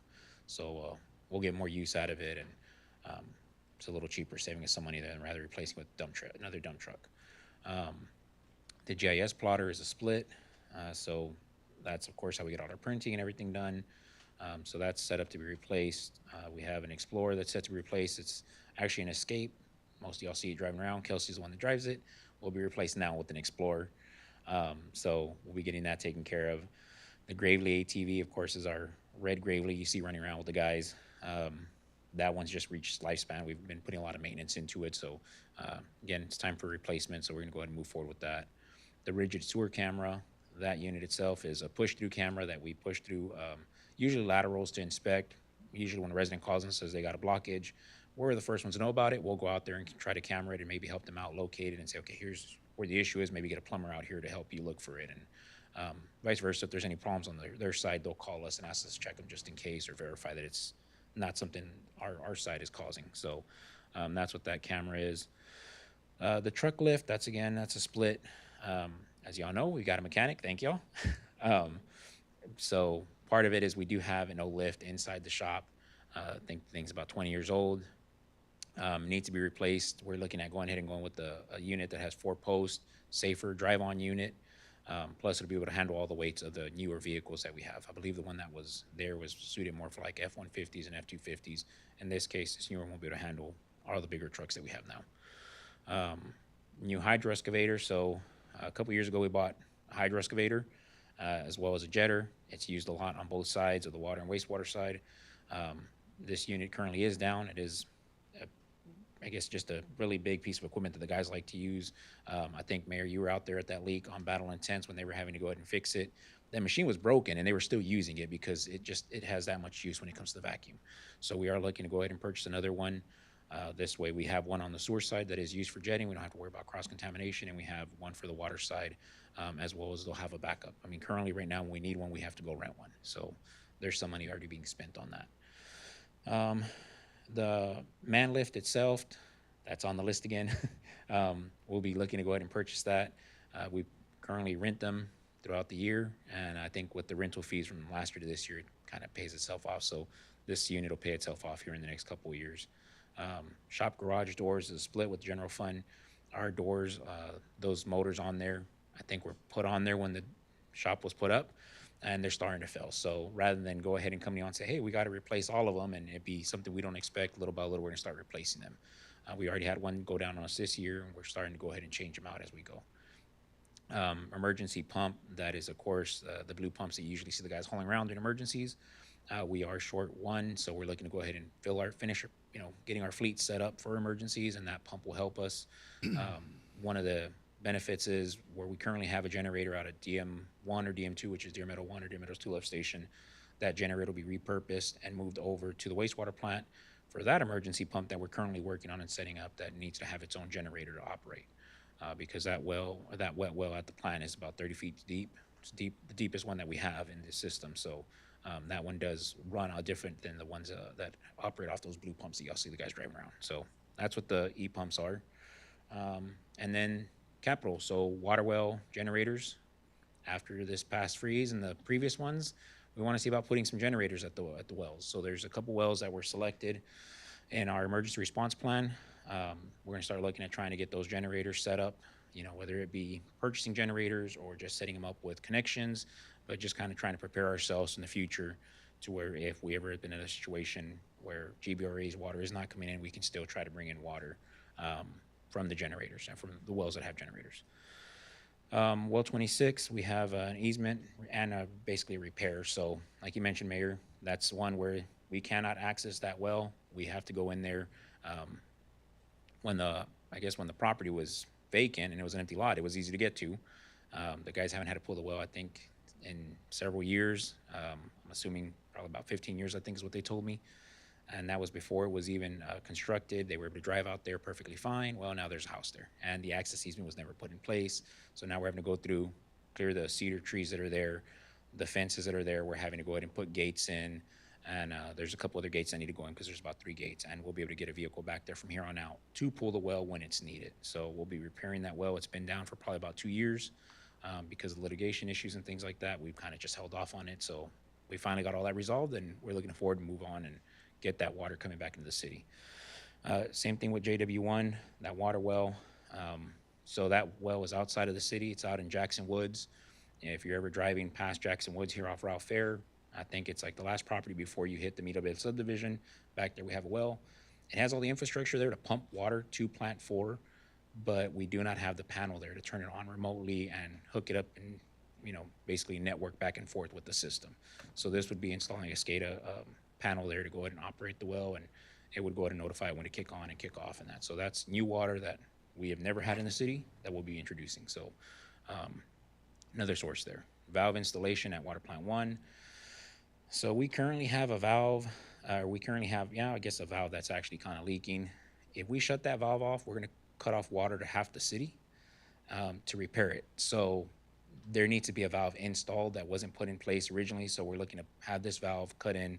It'll be a hot tap. They'll come in. There's a company we can hire. They'll come in. They'll cut it and actually put a valve in the line while it's still running.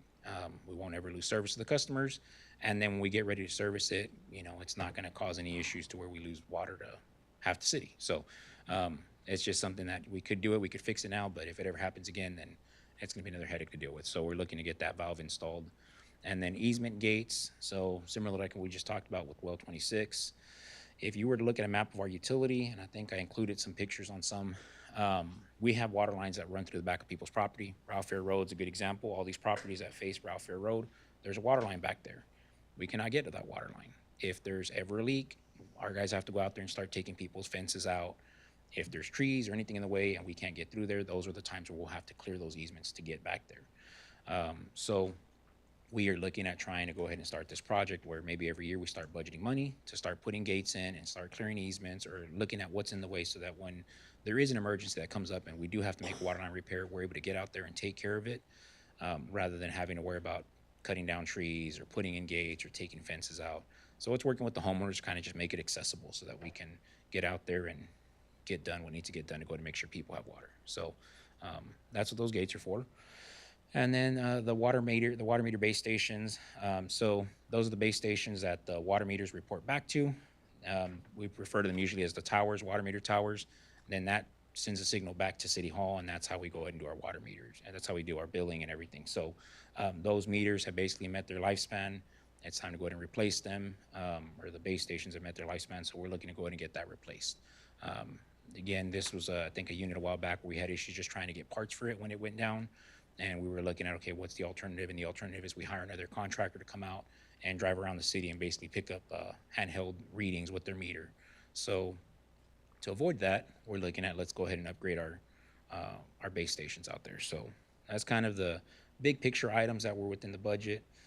The only thing that's not funded yet, we were asking for a new FTE for a utility technician position. Right now we are, we're short-staffed as it is. I think right now we have about 10 guys on the utility. It's been about 10 guys for the past several years. The utility continues to grow. We've added more connections. There are some different breakdowns. I believe they were included, but it's basically going ahead and trying to get us back to a suitable number of where we have connections to employees. So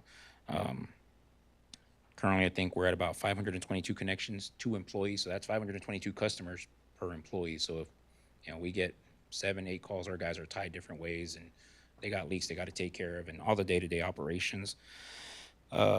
When I first started here, I think back in 2018, I did an assessment and said, okay, here is where we're at with about 478 connections. That's kind of where we can get everything done. We're completing everything with TCEQ needs. We're able to get operations done. We're able to go ahead and respond to residents. So we went ahead and said, okay, well, let's look at what do we need big picture wise, and that's kind of helped us kind of develop these numbers. Actually, and I think it was up until last year. I think for the past couple of years, we've been a little short-handed. But, this is one of the things that we're bringing up that we'd like to go ahead and try to get another FTE added to the utility because when guys are out on vacation or sick or anything like that, that does hurt the operation. So I think that's currently the only thing that's unfunded, and that would be a determination, I guess, that you ought to have to go ahead and suggest we move forward with or not. So I think aside from that, I don't think I have anything else. If you have any questions, I'd be more than happy to answer them. Pretty thorough. Go ahead, Keith. Thank you. Yeah, just a question back on the vehicles, when it says split with the general fund, is the dollar amount there the portion for the utility fund, or is that the total cost that will be split? So that is the split. That's the split? Yes, sir. So my understanding, just use the man lift. The man lift is really $40,000, and $20,000 of it is paid for by the utility fund and $20,000 for the general fund. Yes, Is that sir. right? Okay. Might be good when we see these things to have those kind of side by side, just helpful to see the big picture of those equipment costs, but thank you. And how many connections do we have, Julio? I'd be lying if I gave you a Roughly? number off the top of my head. We're about 3,200 connections. 3,200? Okay. Yes, sir. Thank you. 3,200, and I think about 1,900 stored. So, Anybody else? Any questions from anyone here tonight? Very thorough. Thank you, Thanks, sir. Julio. yes, sir.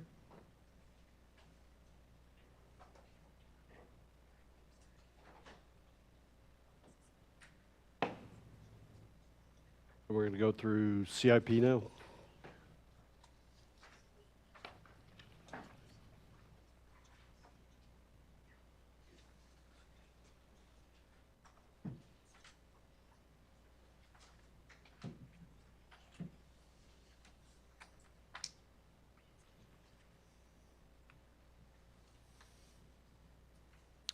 Try and do this without knocking over the mouse. Thank you, Mayor and Council. Scott Husingay, Interim City Manager, and it's my pleasure to present to you tonight the proposed capital improvements plan for both the next fiscal year and possibly beyond. If depending on the council guidance, I'm hoping we can consider this a bit of a relaunch and reframe of our capital improvements plan, which we'll go through tonight. Just as a matter of form, we did provide a couple of handouts to you all. Same numbers that are in your packet. We just wanted to provide a couple of of items that are a little more accessible than what's in your robust packet before you. But the 5-year capital improvements plan in full with the current year. And we also included our project status reports, our capital project sheets for all of our projects. Those are just for your reference. Dan asked me to read these word for word. I'm not going to do that tonight. They're there for your reference as we go through just a few of the projects. If you have questions on specific projects, I will defer to some of my friends, either from Public Works or from the Finance Department, who helped me, of course, prepare all of these numbers and the figures and plans in the presentation for tonight. So, okay, we'll go through the proposed CIP for the governmental funds, which is really the general fund and utilities fund. We'll talk about how we've aligned the CIP for proposed cash funding versus potential debt funding, and how we get there. We'll talk about the projects in the current year specifically, and a little bit in future years as proposed as well. We will touch on potential impacts to property taxes and utility fees in the scenario that's provided for you. And we'll have a draft CIP schedule and potential debt schedule if we choose to go down that path. So some of the assumptions and methodology we use to redraft the CIP. We prioritized this proposed CIP based largely on the council adopted priorities in the 3 capital improvements plans. So the must-dos, the should-dos, nice to haves, was that the other category? So we try to prioritize in that sense. We do use a combination proposed of some cash funding from operations along with debt service. Where debt service is proposed, the model assumes a 20-year straight amortization for now. When we get into it and we bring in the financial consultants, that could change some, but for illustrative purposes, that's what we used. And we've also phased the projects in so that projects that may coincide with each other are modeled that way. Projects that should bid out together or be constructed at the same time are done that way. And so that not all activities occurring at the same time within 1 year, and both from a financing perspective and a project management perspective. In the general fund especially, the intent was to generally have design for some projects and then a construction cycle the year after, and then repeat. So we're doing a little bit of both each year, so we're not front-loading or back-loading too much in any one fiscal year.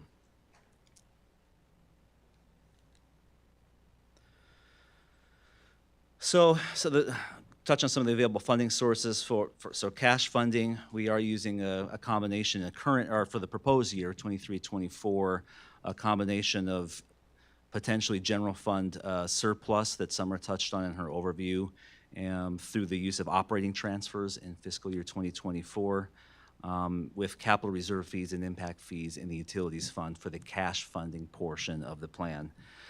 I mentioned the CIP also includes potential debt financing. Debt financing can take on multiple forms. There's one form is a general obligation bond that's generally used for general fund projects, in our case, streets and drainage.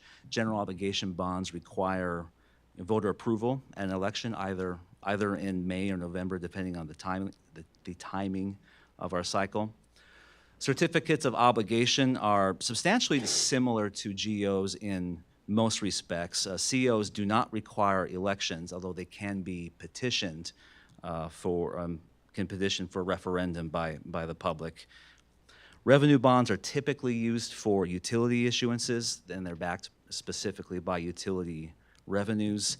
Revenue bonds usually carry a slightly higher interest rate because they're not backed by property taxes. And then tax notes can be used for a variety of purposes. Tax notes do not require an election or a referendum, but they do have a maximum of 7 years of debt service due to limitation on public input. So our current draft CIP has nearly $34 million in already planned projects. So these are projects that have been on the schedule in some form for the last number of years since you started considering the CIP in its many forms. So it's about $13.7 million in the general fund, and that's over a 6-year time frame because we have one project that goes out beyond the 5-year, and about $20.1 million in utilities projects. Again, we have recast the CIP for draft purposes so that it uses a combination of cash and debt. In the scenario provided, we would use the cash funding basically for project design and for smaller projects. So get the design started with operations and then turn it over to debt financing for construction, particularly on those large projects that we don't have the reserves to cash fund. Again, the large construction projects would be generally financed over a 20-year rolling period, at least in this proposal. And I mentioned we have prioritized and phased the projects per the guidance and the adopted plans have been provided. So the intent here is to give you a possible working model of CIP and not just a kind of a wish list of $34 million that we throw at you and say, hey, council, what do you want to do? We're trying to give you at least a base plan that could potentially be used to start accomplishing some of these particularly large-scale projects. So I'll start with the drainage projects. On this chart, it's the same numbers in your packet, but we formatted it just a little bit so that you can see, highlighted the 5-year plan, and those items that are shaded yellowish are those that would be proposed to be cash funded. So in the case of fiscal year 2024, if the council approved it, those 2 projects in yellow would be in your operating budget that you would approve in September to start. In the case of Chartwell Design, in the case of Delta Dawn, the entire project. So overall, we have 10 projects in the next 5-year plan, about $2.4 million in drainage. Again, prioritized off a combination of adopted priority and scope. Some of the projects that we've seen in past CIPs have already fallen off this list, either because we've already completed them internally through the operating budget and the additional staffing that the council approved, or we believe can be addressed internally using those same forces. So this list has been reduced in scope a little bit from prior drainage lists you've seen through our strategic action plan or other meetings we've had on this subject. So as we phased it for drainage, this results in, I guess what I'm calling, for lack of a better, a targeted area approach. So after, in this plan, Chartwell and the Delta Dawn project next year, we would have Pimlico and Rolling Acres would be the next areas that we would target. There's 3 projects in Rolling Acres over the next few years, and followed by Triple Crown, a couple in the out years. That last Rolling Acres project towards the end there would be done in conjunction with the street project that we'll talk about in just a second if we chose to proceed. So those projects that are related, we're trying to plan them together so we're not going back into the same area twice. So that's why you see one Rolling Acres project, number 6 there, 7420, that would come a little bit later than the others. Put roadways and buildings on one slide just for the sake of simplicity, but it's primarily roadways here. For roadways, we have 4 projects, a couple that are quite large. Grant, we just talked about the Dietz Elkhorn project and how that would be potentially phased, and that will go through, of course, a whole public process on how that project ultimately looks and aligns. We also have a sidewalk project along Elkhorn Ridge by connecting to Van Robb School that would be proposed to commence in the next fiscal year. And later we have a Battle Intense trailside reconstruction and that Rolling Acres project that I just talked about. That's the other substantial roadway project that would be planned for in this model years 3 through 5. This roadways here, I believe, totals $10.5 million over 6 years. The 6th year isn't on this slide, but there's another, basically a second half of Rolling Acres. It'd be another about $2.5 million. So that's how you get to the 10.5 if you've grabbed your calculator. At the bottom, Civic Center, this, of course, right now, we just talked about this last night. This assumes right now, as we propose through the council and through MDD, an $800,000 city match on a $2 million project. Much remains to be determined, of course, of how that looks, what the funding looks like, et cetera. But for now, we've taken the base assumptions that we've done through the agreements and through council and public discussion to date.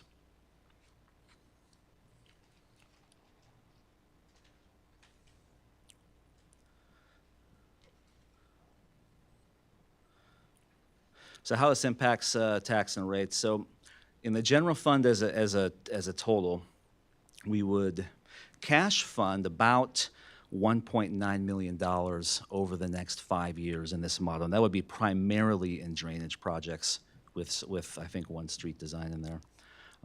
The debt funding in these general fund projects would be $11.9 million over 6 years. Again, we project that out.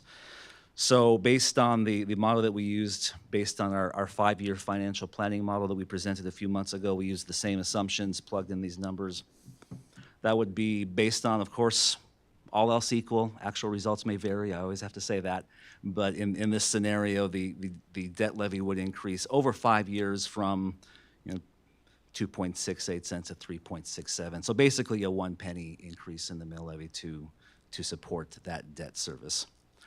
The average homeowner impact for the debt levy, it would go from what is currently about $152 that the average homestead is paying for our current debt service to support the street bond we have already taken out.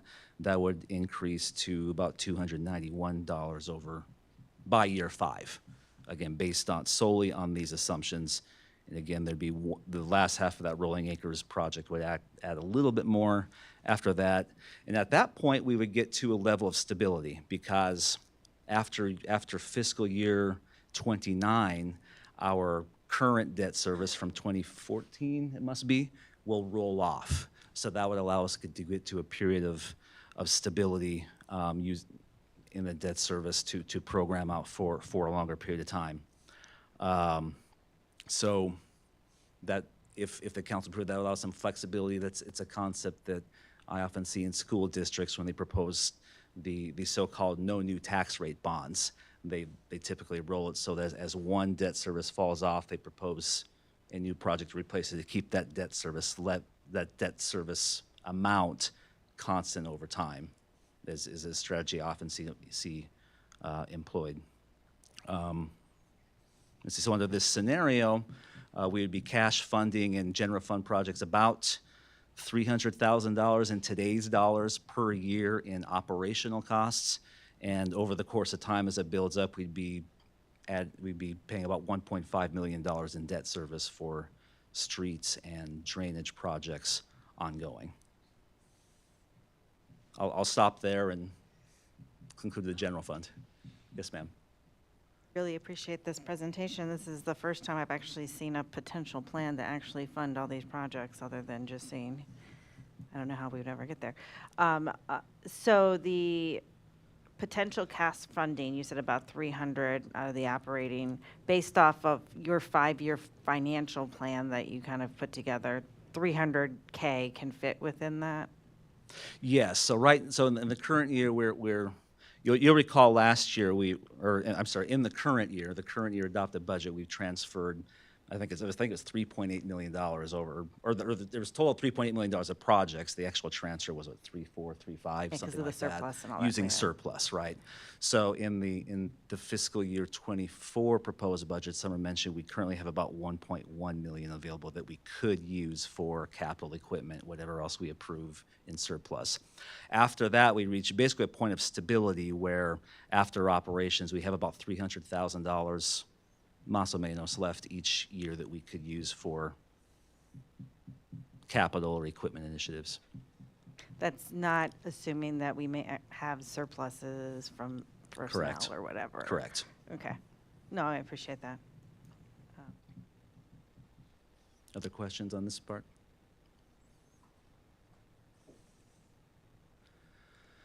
So there are some projects that we consider unfunded at this point in time, and that's because we were taking either past council guidance in the point of the first 2 projects or new projects that have not been fully developed or proposed at this time. So Almond Road was deferred from last year, the street reconstruction. There is a drainage project that would correspond with that, which is at the top. So we put both of those projects into unfunded at this time. So again, the fiscal years are less important in this model, but that's just where they're at because they are unfunded. Fire station upgrades, some of the detail for that is in your packet. This would potentially provide several upgrades to restrooms and bedrooms, new showers, bay doors, access control of the facility, backup generator, HVAC, utilities, really a rehab on a rather dated building, and that's a new project being proposed in conjunction of potential future use. Ms. Kerner, you had a comment or question? I would actually, thank you. I won't be able to be at the next city council meeting, so I'm going to use this time to speak in favor of this project. It was one that I proposed. So Fire Station 3, which we refer to as Fire Station 3 off of Meadow Creek Trail, is also referred to Station 420, which is what the fire department calls it. That is manned by the fire department right now, just in case of emergency, as far as we think there's going to be a flooding and roads may and we need to have somebody on the other side of the Cibolo Creek Bridge to be able to support this side of the city. They also man it at other times, but for the most part, it's not normally manned every day.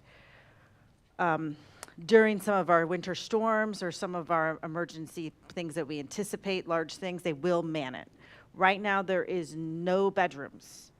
They have cots or beds. Actually, they just moved from another fire station just in an open room. And there is one shower, but it was never finished. It was intended to have birthing spaces and other spaces on the upper part and within the firehouse station. It was actually never completed. And so if we ever wanted our fire department to man that semi-permanently or permanently, we need to complete that. And so right now, when they do man it, it's better than it was because we did some minor updates recently within our current budget. But it really is, really just people sleeping on cots in the facility. So what we're saying here is basically putting, I think, a generator in, because even the fire station does not have an emergency generator. Putting in better security to go in and out of the facility, I believe that's what it was, to match our open path, The right? access control, yes. Yeah, and I believe some bay door stuff or something else that we wanted to include. So really, it's just bringing this up to speed so we could man it. We're just prepping for emergencies in the case of, when we had that emergency for a week. They're really going to have problems manning that permanently. So we proposed this. We wanted to bring it forward as an option. It will then allow us a lot more opportunities for manning of that fire station for the years come. So. Much better than I could do, so thank you. Thank you. A couple items on the unfunded list. The phone system we put here just because we missed it in the earlier stages, but this can really be operational. It's a one-time item. Our current internal City Hall phone system is similar to our Outlook issue. It's operating on server 2012. We need to upgrade that. This would really be kind of a Band-Aid until we completely replace our phone system, probably in the next couple of years. But a small item that we do need to do, but I think we'll shift that back to the operating budget. I just wanted to call that to your attention. Similar with our remote desktop server upgrade. Same issue. This allows our staff to access primarily our Encode ERP system remotely.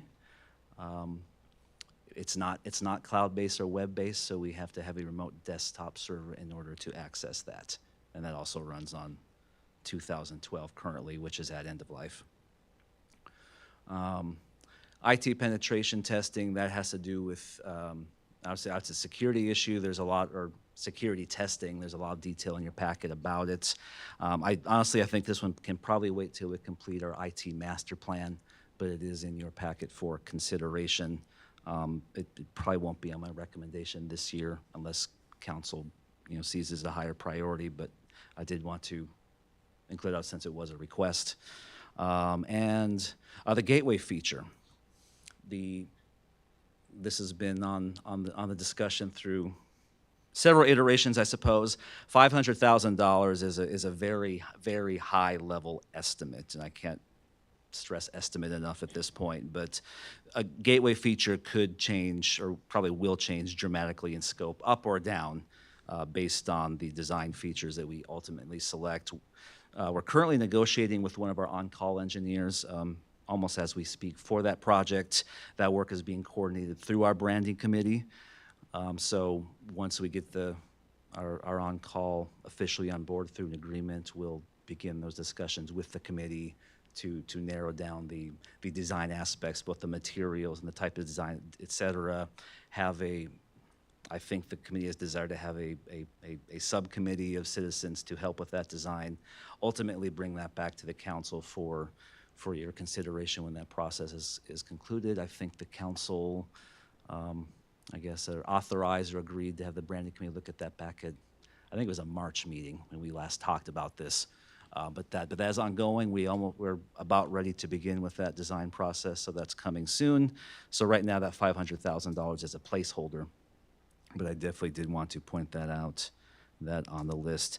That project could be eligible for other funding, potentially MDD, but we have not made that request, pending more direction on the project. So right now, we've included it on the CIP list, and there is a little bit of detail in your packet on that project as well.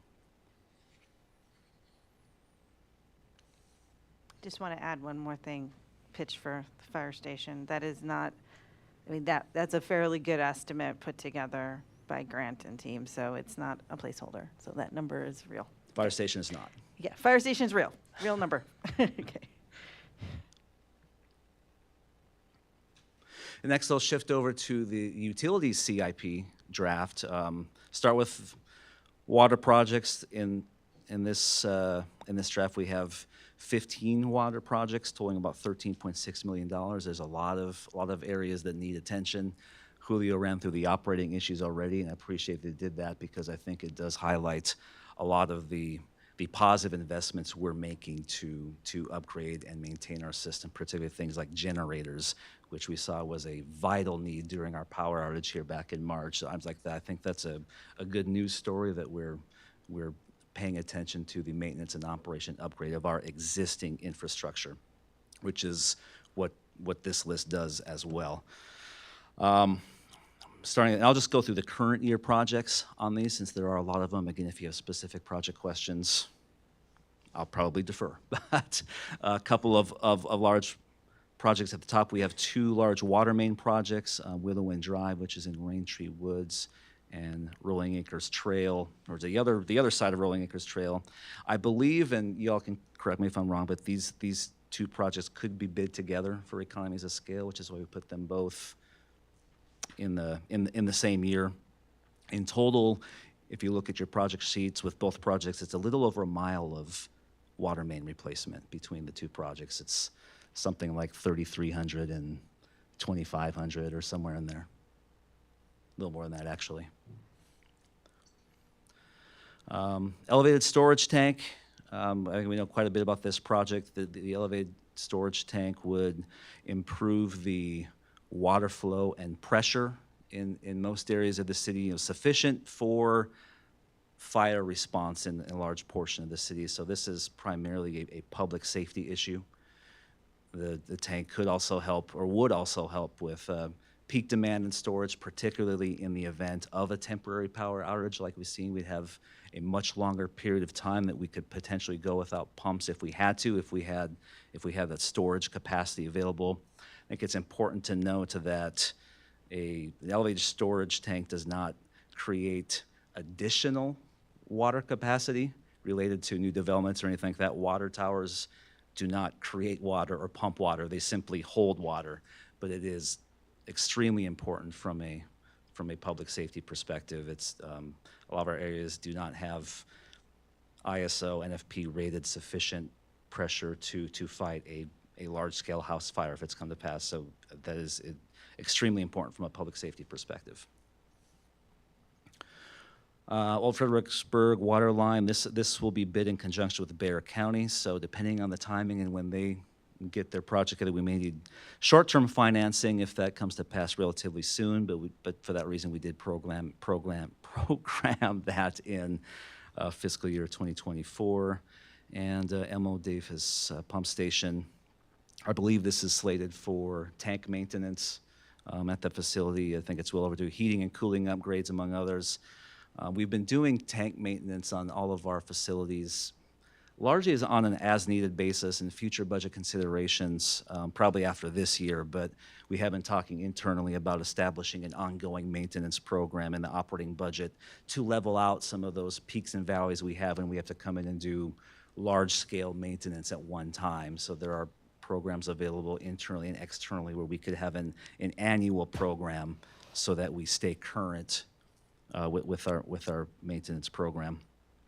The last 4 projects in fiscal year 2024 all deal with adding variable frequency drives and electrical upgrades, much like we did, I think it was on Plant 2 last year, among other upgrades. We added VFDs, is that right? What's that? Yeah, that's the right one? Okay. And those 4 would be proposed for cash funding in fiscal year 2024, and that's why they're in yellow. And we have several projects following the same pattern in the out years after. So in the case of water, there is a big infusion this year, or potentially, I guess I should say for next year, fiscal year 23, 24. These are all projects we talked about that are really needed now or relatively soon. We can space it out, but going through the individual items with Julio and Grant and team, these were really of the priorities, the high priorities for the water system.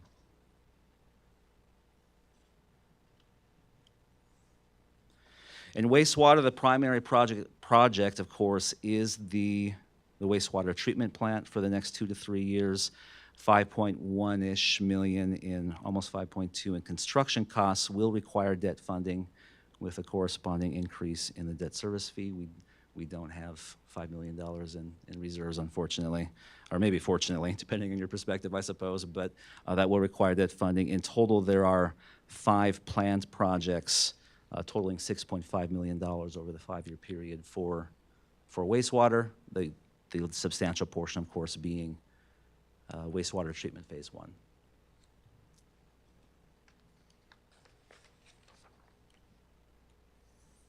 So we want to do a similar analysis that we did in the general fund and the utilities fund. In this case, rather than, of course, a property tax levy, it would be service fees.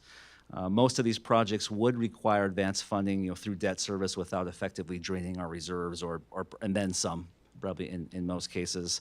So under the draft schedule before you, the water debt service fee would go from $7.40. That's not right. $7.30. Oh yeah, $7.43 this year. That's right. It would temporarily go down next year because due to the calculations and the connections we have now before ramping back up to $31.49 over by year 5 under this proposed scenario. The debt service fee for wastewater would go from $2.29 currently to about $21 per month over the same 5 to 6 year time frame. The capital reserve fees would remain more or less constant because, again, that's the cash funding. That's the smaller scale project for design and smaller scale projects. So we would keep the cash funding pretty much the same. That would cash fund roughly $250,000 to $300,000 per year on average for cash funding, with debt service peaking at about $1.5 million per year on top of our current debt service in the out years.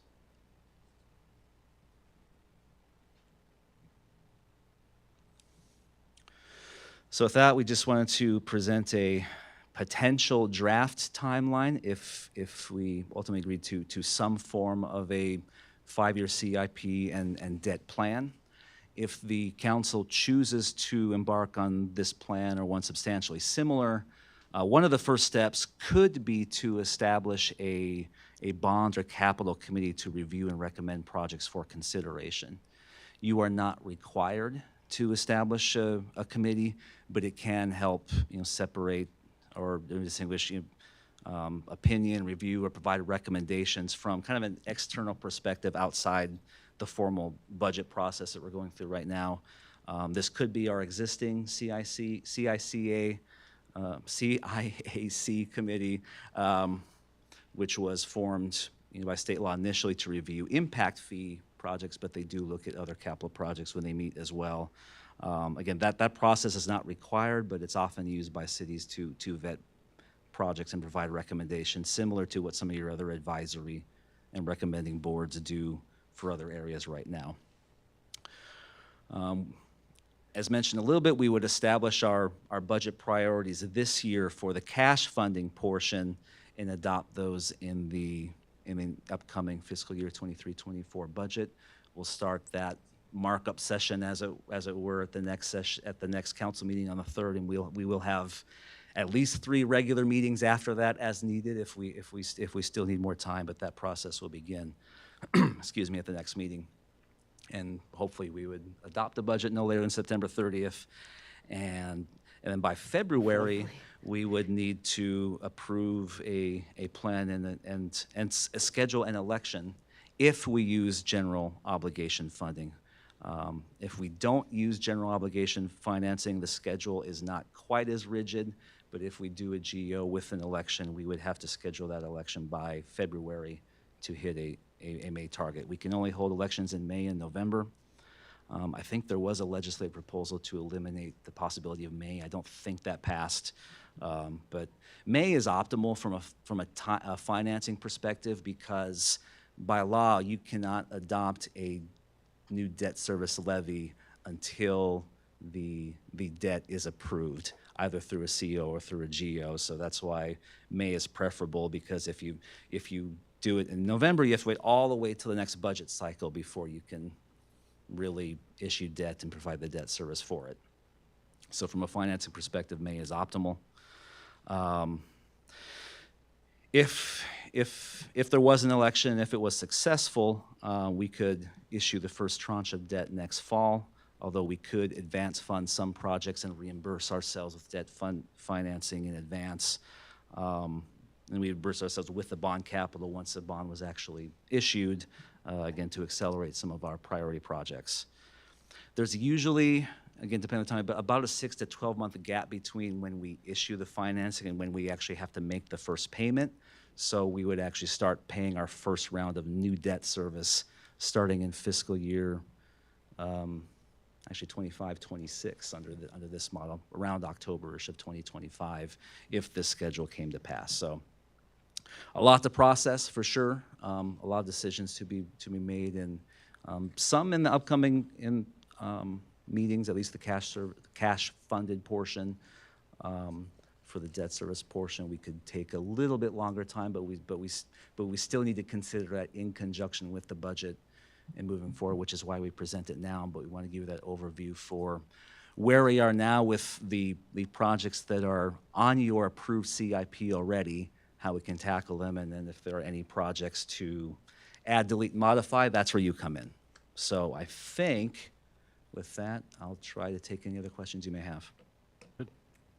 So I have just a general question on debt versus cash funding. I know some of the reasons why we're in the situation where we have all these projects is because for a long time the city was debt averse. They wanted to not take out debt, and they wanted to try to pay as much as we can out of operations. Obviously, we're considering another option, or else we'll be sitting here trying to do these projects for I don't know how many years, right? If that's how we did that. In a typical city, another city, do they typically, for the how they deal with their projects, do they typically have their operational capital fund for small things that they do every year and a debt funded line in normal operations, or is it? Yeah, I mean, in all the places I've worked, I've seen that, yes. And there's never like a hard line in the sand, but most, and this is a policy that we should really work on, most will have at least an informal policy or a guideline of up to X amount is considered operating capital, and above that is long-term capital or debt. Here, we've tweaked around with roughly $250,000. That's not firm, but as a guide, it's typical to have those smaller gate projects. And design, it's very typical to have design funded by operations and construction funded by debt, just because you can get through the cycle faster that way. But yes, I would say it's typical. Anybody else? Just had a quick comment. Laura touched on it. We've talked about the 5-year planning model related to our budget. And to me, seeing it in the way you've laid it out here, it was revealing to see it that now we're planning and considering projects 5 years out, which gives us opportunities to really build and determine how we're going to pay for these instead of just considering it year by year.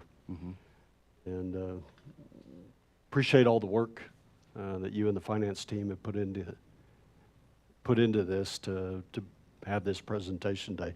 First time I've seen it. And so. No, and credit to the staff too. We've made it a goal from certainly the beginning of this cycle to get to this point. And both the Public Works team had to do a lot of work to update both the timing and the estimates for, some of these estimates were 2 or 3 years old. So to update those, get a timing cycle in place, the finance team going back, modeling all that, tweaking it, getting to a presentation that'd be digestible, putting some proposed impacts with it, because as you saw, there's a lot of money on the line here, and there's definitely some impact to residents through this process. But I think it's important to understand that with this level of need, where we're a 35-year-old city, we're ripe for that replacement cycle. We're right there, between 30 and 40 years is when you have to do it. So we're at that point. So I thought it was, even though some of the numbers are probably a little shocking, but at the same time, it's tough, or it's important rather, to have that perspective as we go through and consider these projects for the long term. Hey, Scott, if we did debt financing, would that change the years that these things would roll out? Would you re-look at the timing of executing on the projects? Most of the timing, good question.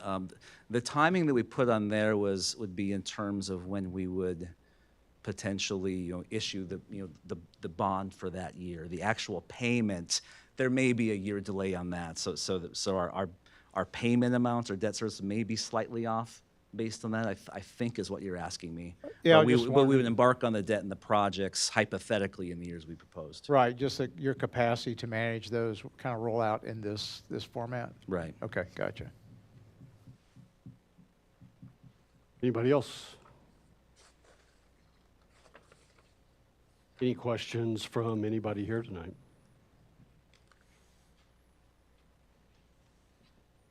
Scott, I just had a comment or really question related to, so we've laid it out, we've laid out everything now. Yes. So, we have from each of the departments, their budget, they've identified the major changes in their budget for next year and what was funded and what's not funded. And now we've gone through and identified capital projects. So as we come back to the next meeting, what is it that you're looking from us that we need to be prepared for at the next council meeting? I don't have any, thank you for that prompt. Maybe I could prepare a slide, but at our next meeting on August 3rd, the first thing that we will review, and we have talked about this, is the proposed compensation plan. Next Friday, the BLS will release the quarterly report for the ECI. So we'll have updated numbers there. We'll bring that back to you as part of the compensation package and any proposed job title or grade recommendations we may have for you, some of which we've talked about through the operating budget presentations already. So Agenda 1 under budget workshop will be compensation plan. Following that, we'll have our review of both funds and start talking about the funded and unfunded capital and equipment requests. So what I'm envisioning is essentially you'll still have the same detail sheets that you always have, but you'll have a summary sheet of each fund, just a high-level operating, by department, a total, and then a second category for currently funded equipment, capital outlay requests, capital projects, and then below that, unfunded projects. That will allow you to see what the total is, what you have, along with the surplus, what you'll have left to essentially mix and match if you want to delete a project, move one from unfunded to funded, et cetera. Right. And as has been requested, what the tax impact of each of those scenarios are. We'll do that by fund so that you can see as best we can, a live version of that or a reasonable facsimile of it. So you can make some of those, I won't say final decisions, but final proposed decisions so that we can prepare the formal proposed budget to you, which will be on August 17th. Okay. August 7th, you'll see the final proposed version in formal booklet form that we do every year, along with the proposed maximum tax rates that will come to August 17th as well. So we'll provide the operations in summary and all the equipment and capital items or capital and equipment requests by item. So you can see all of those listed in one sheet or one area. Just so I'm clear, we assumed a 3.5% revenue growth for the budget that we currently have. Over adopted, yes. For property tax.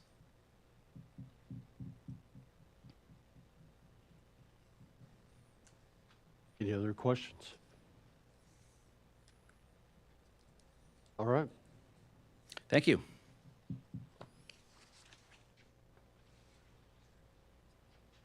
Anything else we need on budget tonight? Workshop? Not tonight. Okay, we'll move on to our announcements and reports. Do any council members have any announcements that they would like to make?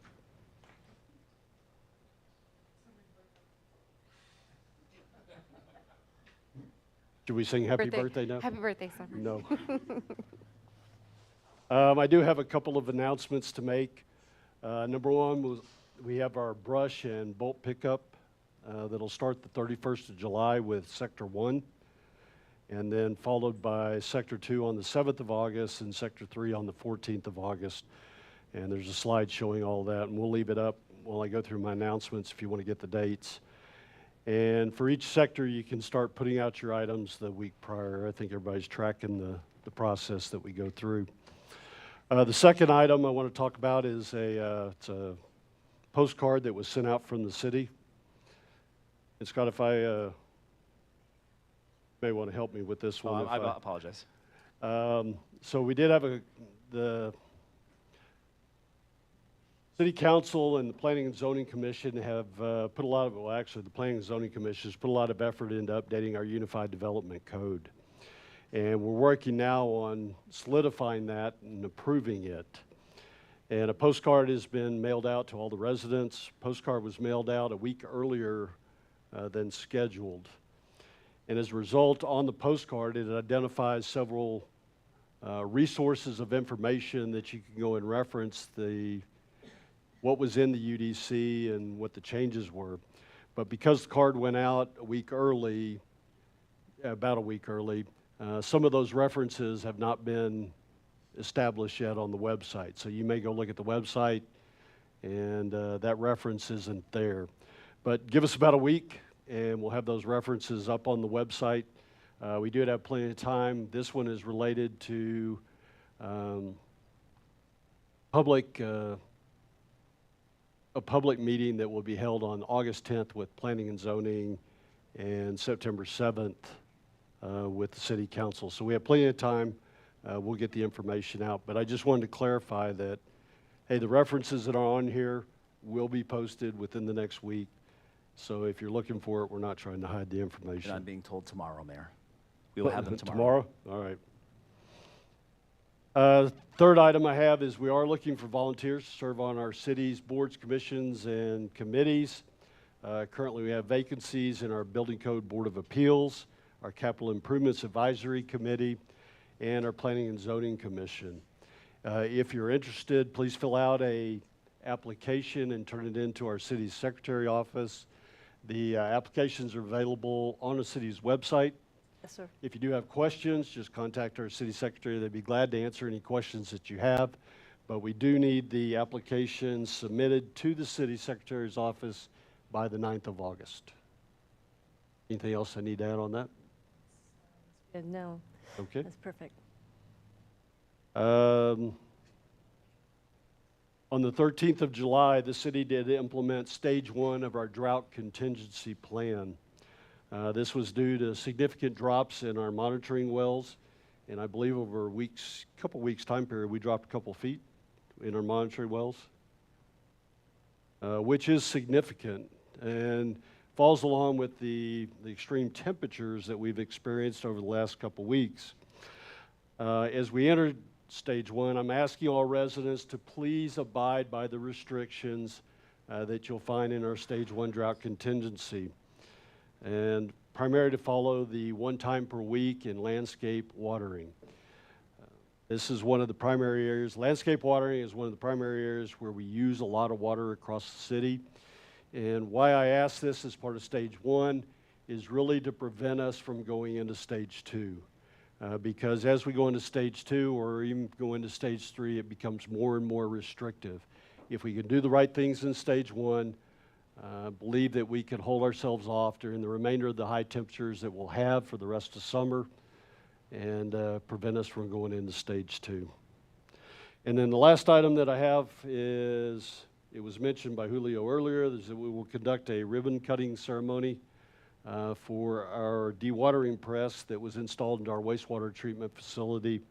That ribbon cutting will happen on the 27th of July, which is next Thursday, at 9 o'clock at our wastewater treatment facility. And all residents are invited to attend to come out and see this great piece of equipment. Already operational though, and working great, but yeah, we'll go out and council's gonna go out and take a look at it. I think we're gonna get a tour as part of this, as part of the facility, so great opportunity to go out and see what we've done. Not what we've done, actually what our Public Works Department's done, so thank y'all. And that's all the announcements that I had. Anything I missed, Scott, or? Nothing on my end. Okay. Is there any items from council that you would like introduced as part of an agenda in future council meetings? No? You like what? Plate. Yeah, the plate's full. All right.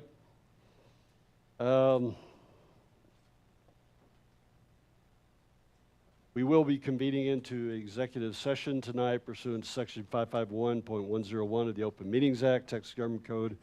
A quorum of the governing body hereby convenes into closed session. We're going to do this on 2 matters, Section 551.074, personnel matters. City Council will meet in closed session. Pursuant to Texas Government Code Section 551.074, personal matters, deliberate the appointment, evaluation duties of public officer, to wit, Judge Kimberly S. Keller. And the second item, Section 551.076 and 551.089, deliberation regarding security devices or security audits. The City Council will meet in closed session pursuant to Texas Government Code Section 551.076 and .089, security devices of audits to deliberate deployment or specific occasions for deployment or specific occasions for implementation of security personnel or security devices, critical infrastructure, security assessments or deployments relating to information, resources, technology, network security information with respect to the Fair Oaks Ranch Municipal Court. And Christine, I have the time now is 8:58, and we are moving into executive session. For executive session, I will need the council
Hear me okay? Christine, I have the time now is 9:57, and we are back in open session. During the time frame that we were in executive session, there were no items that required any consideration or discussion in open session. Is there anything else we need tonight? No, sir. No? Got everything covered? Scott, anything from your end that? No, sir. Okay. I have the time now is 9:58, and we are adjourned.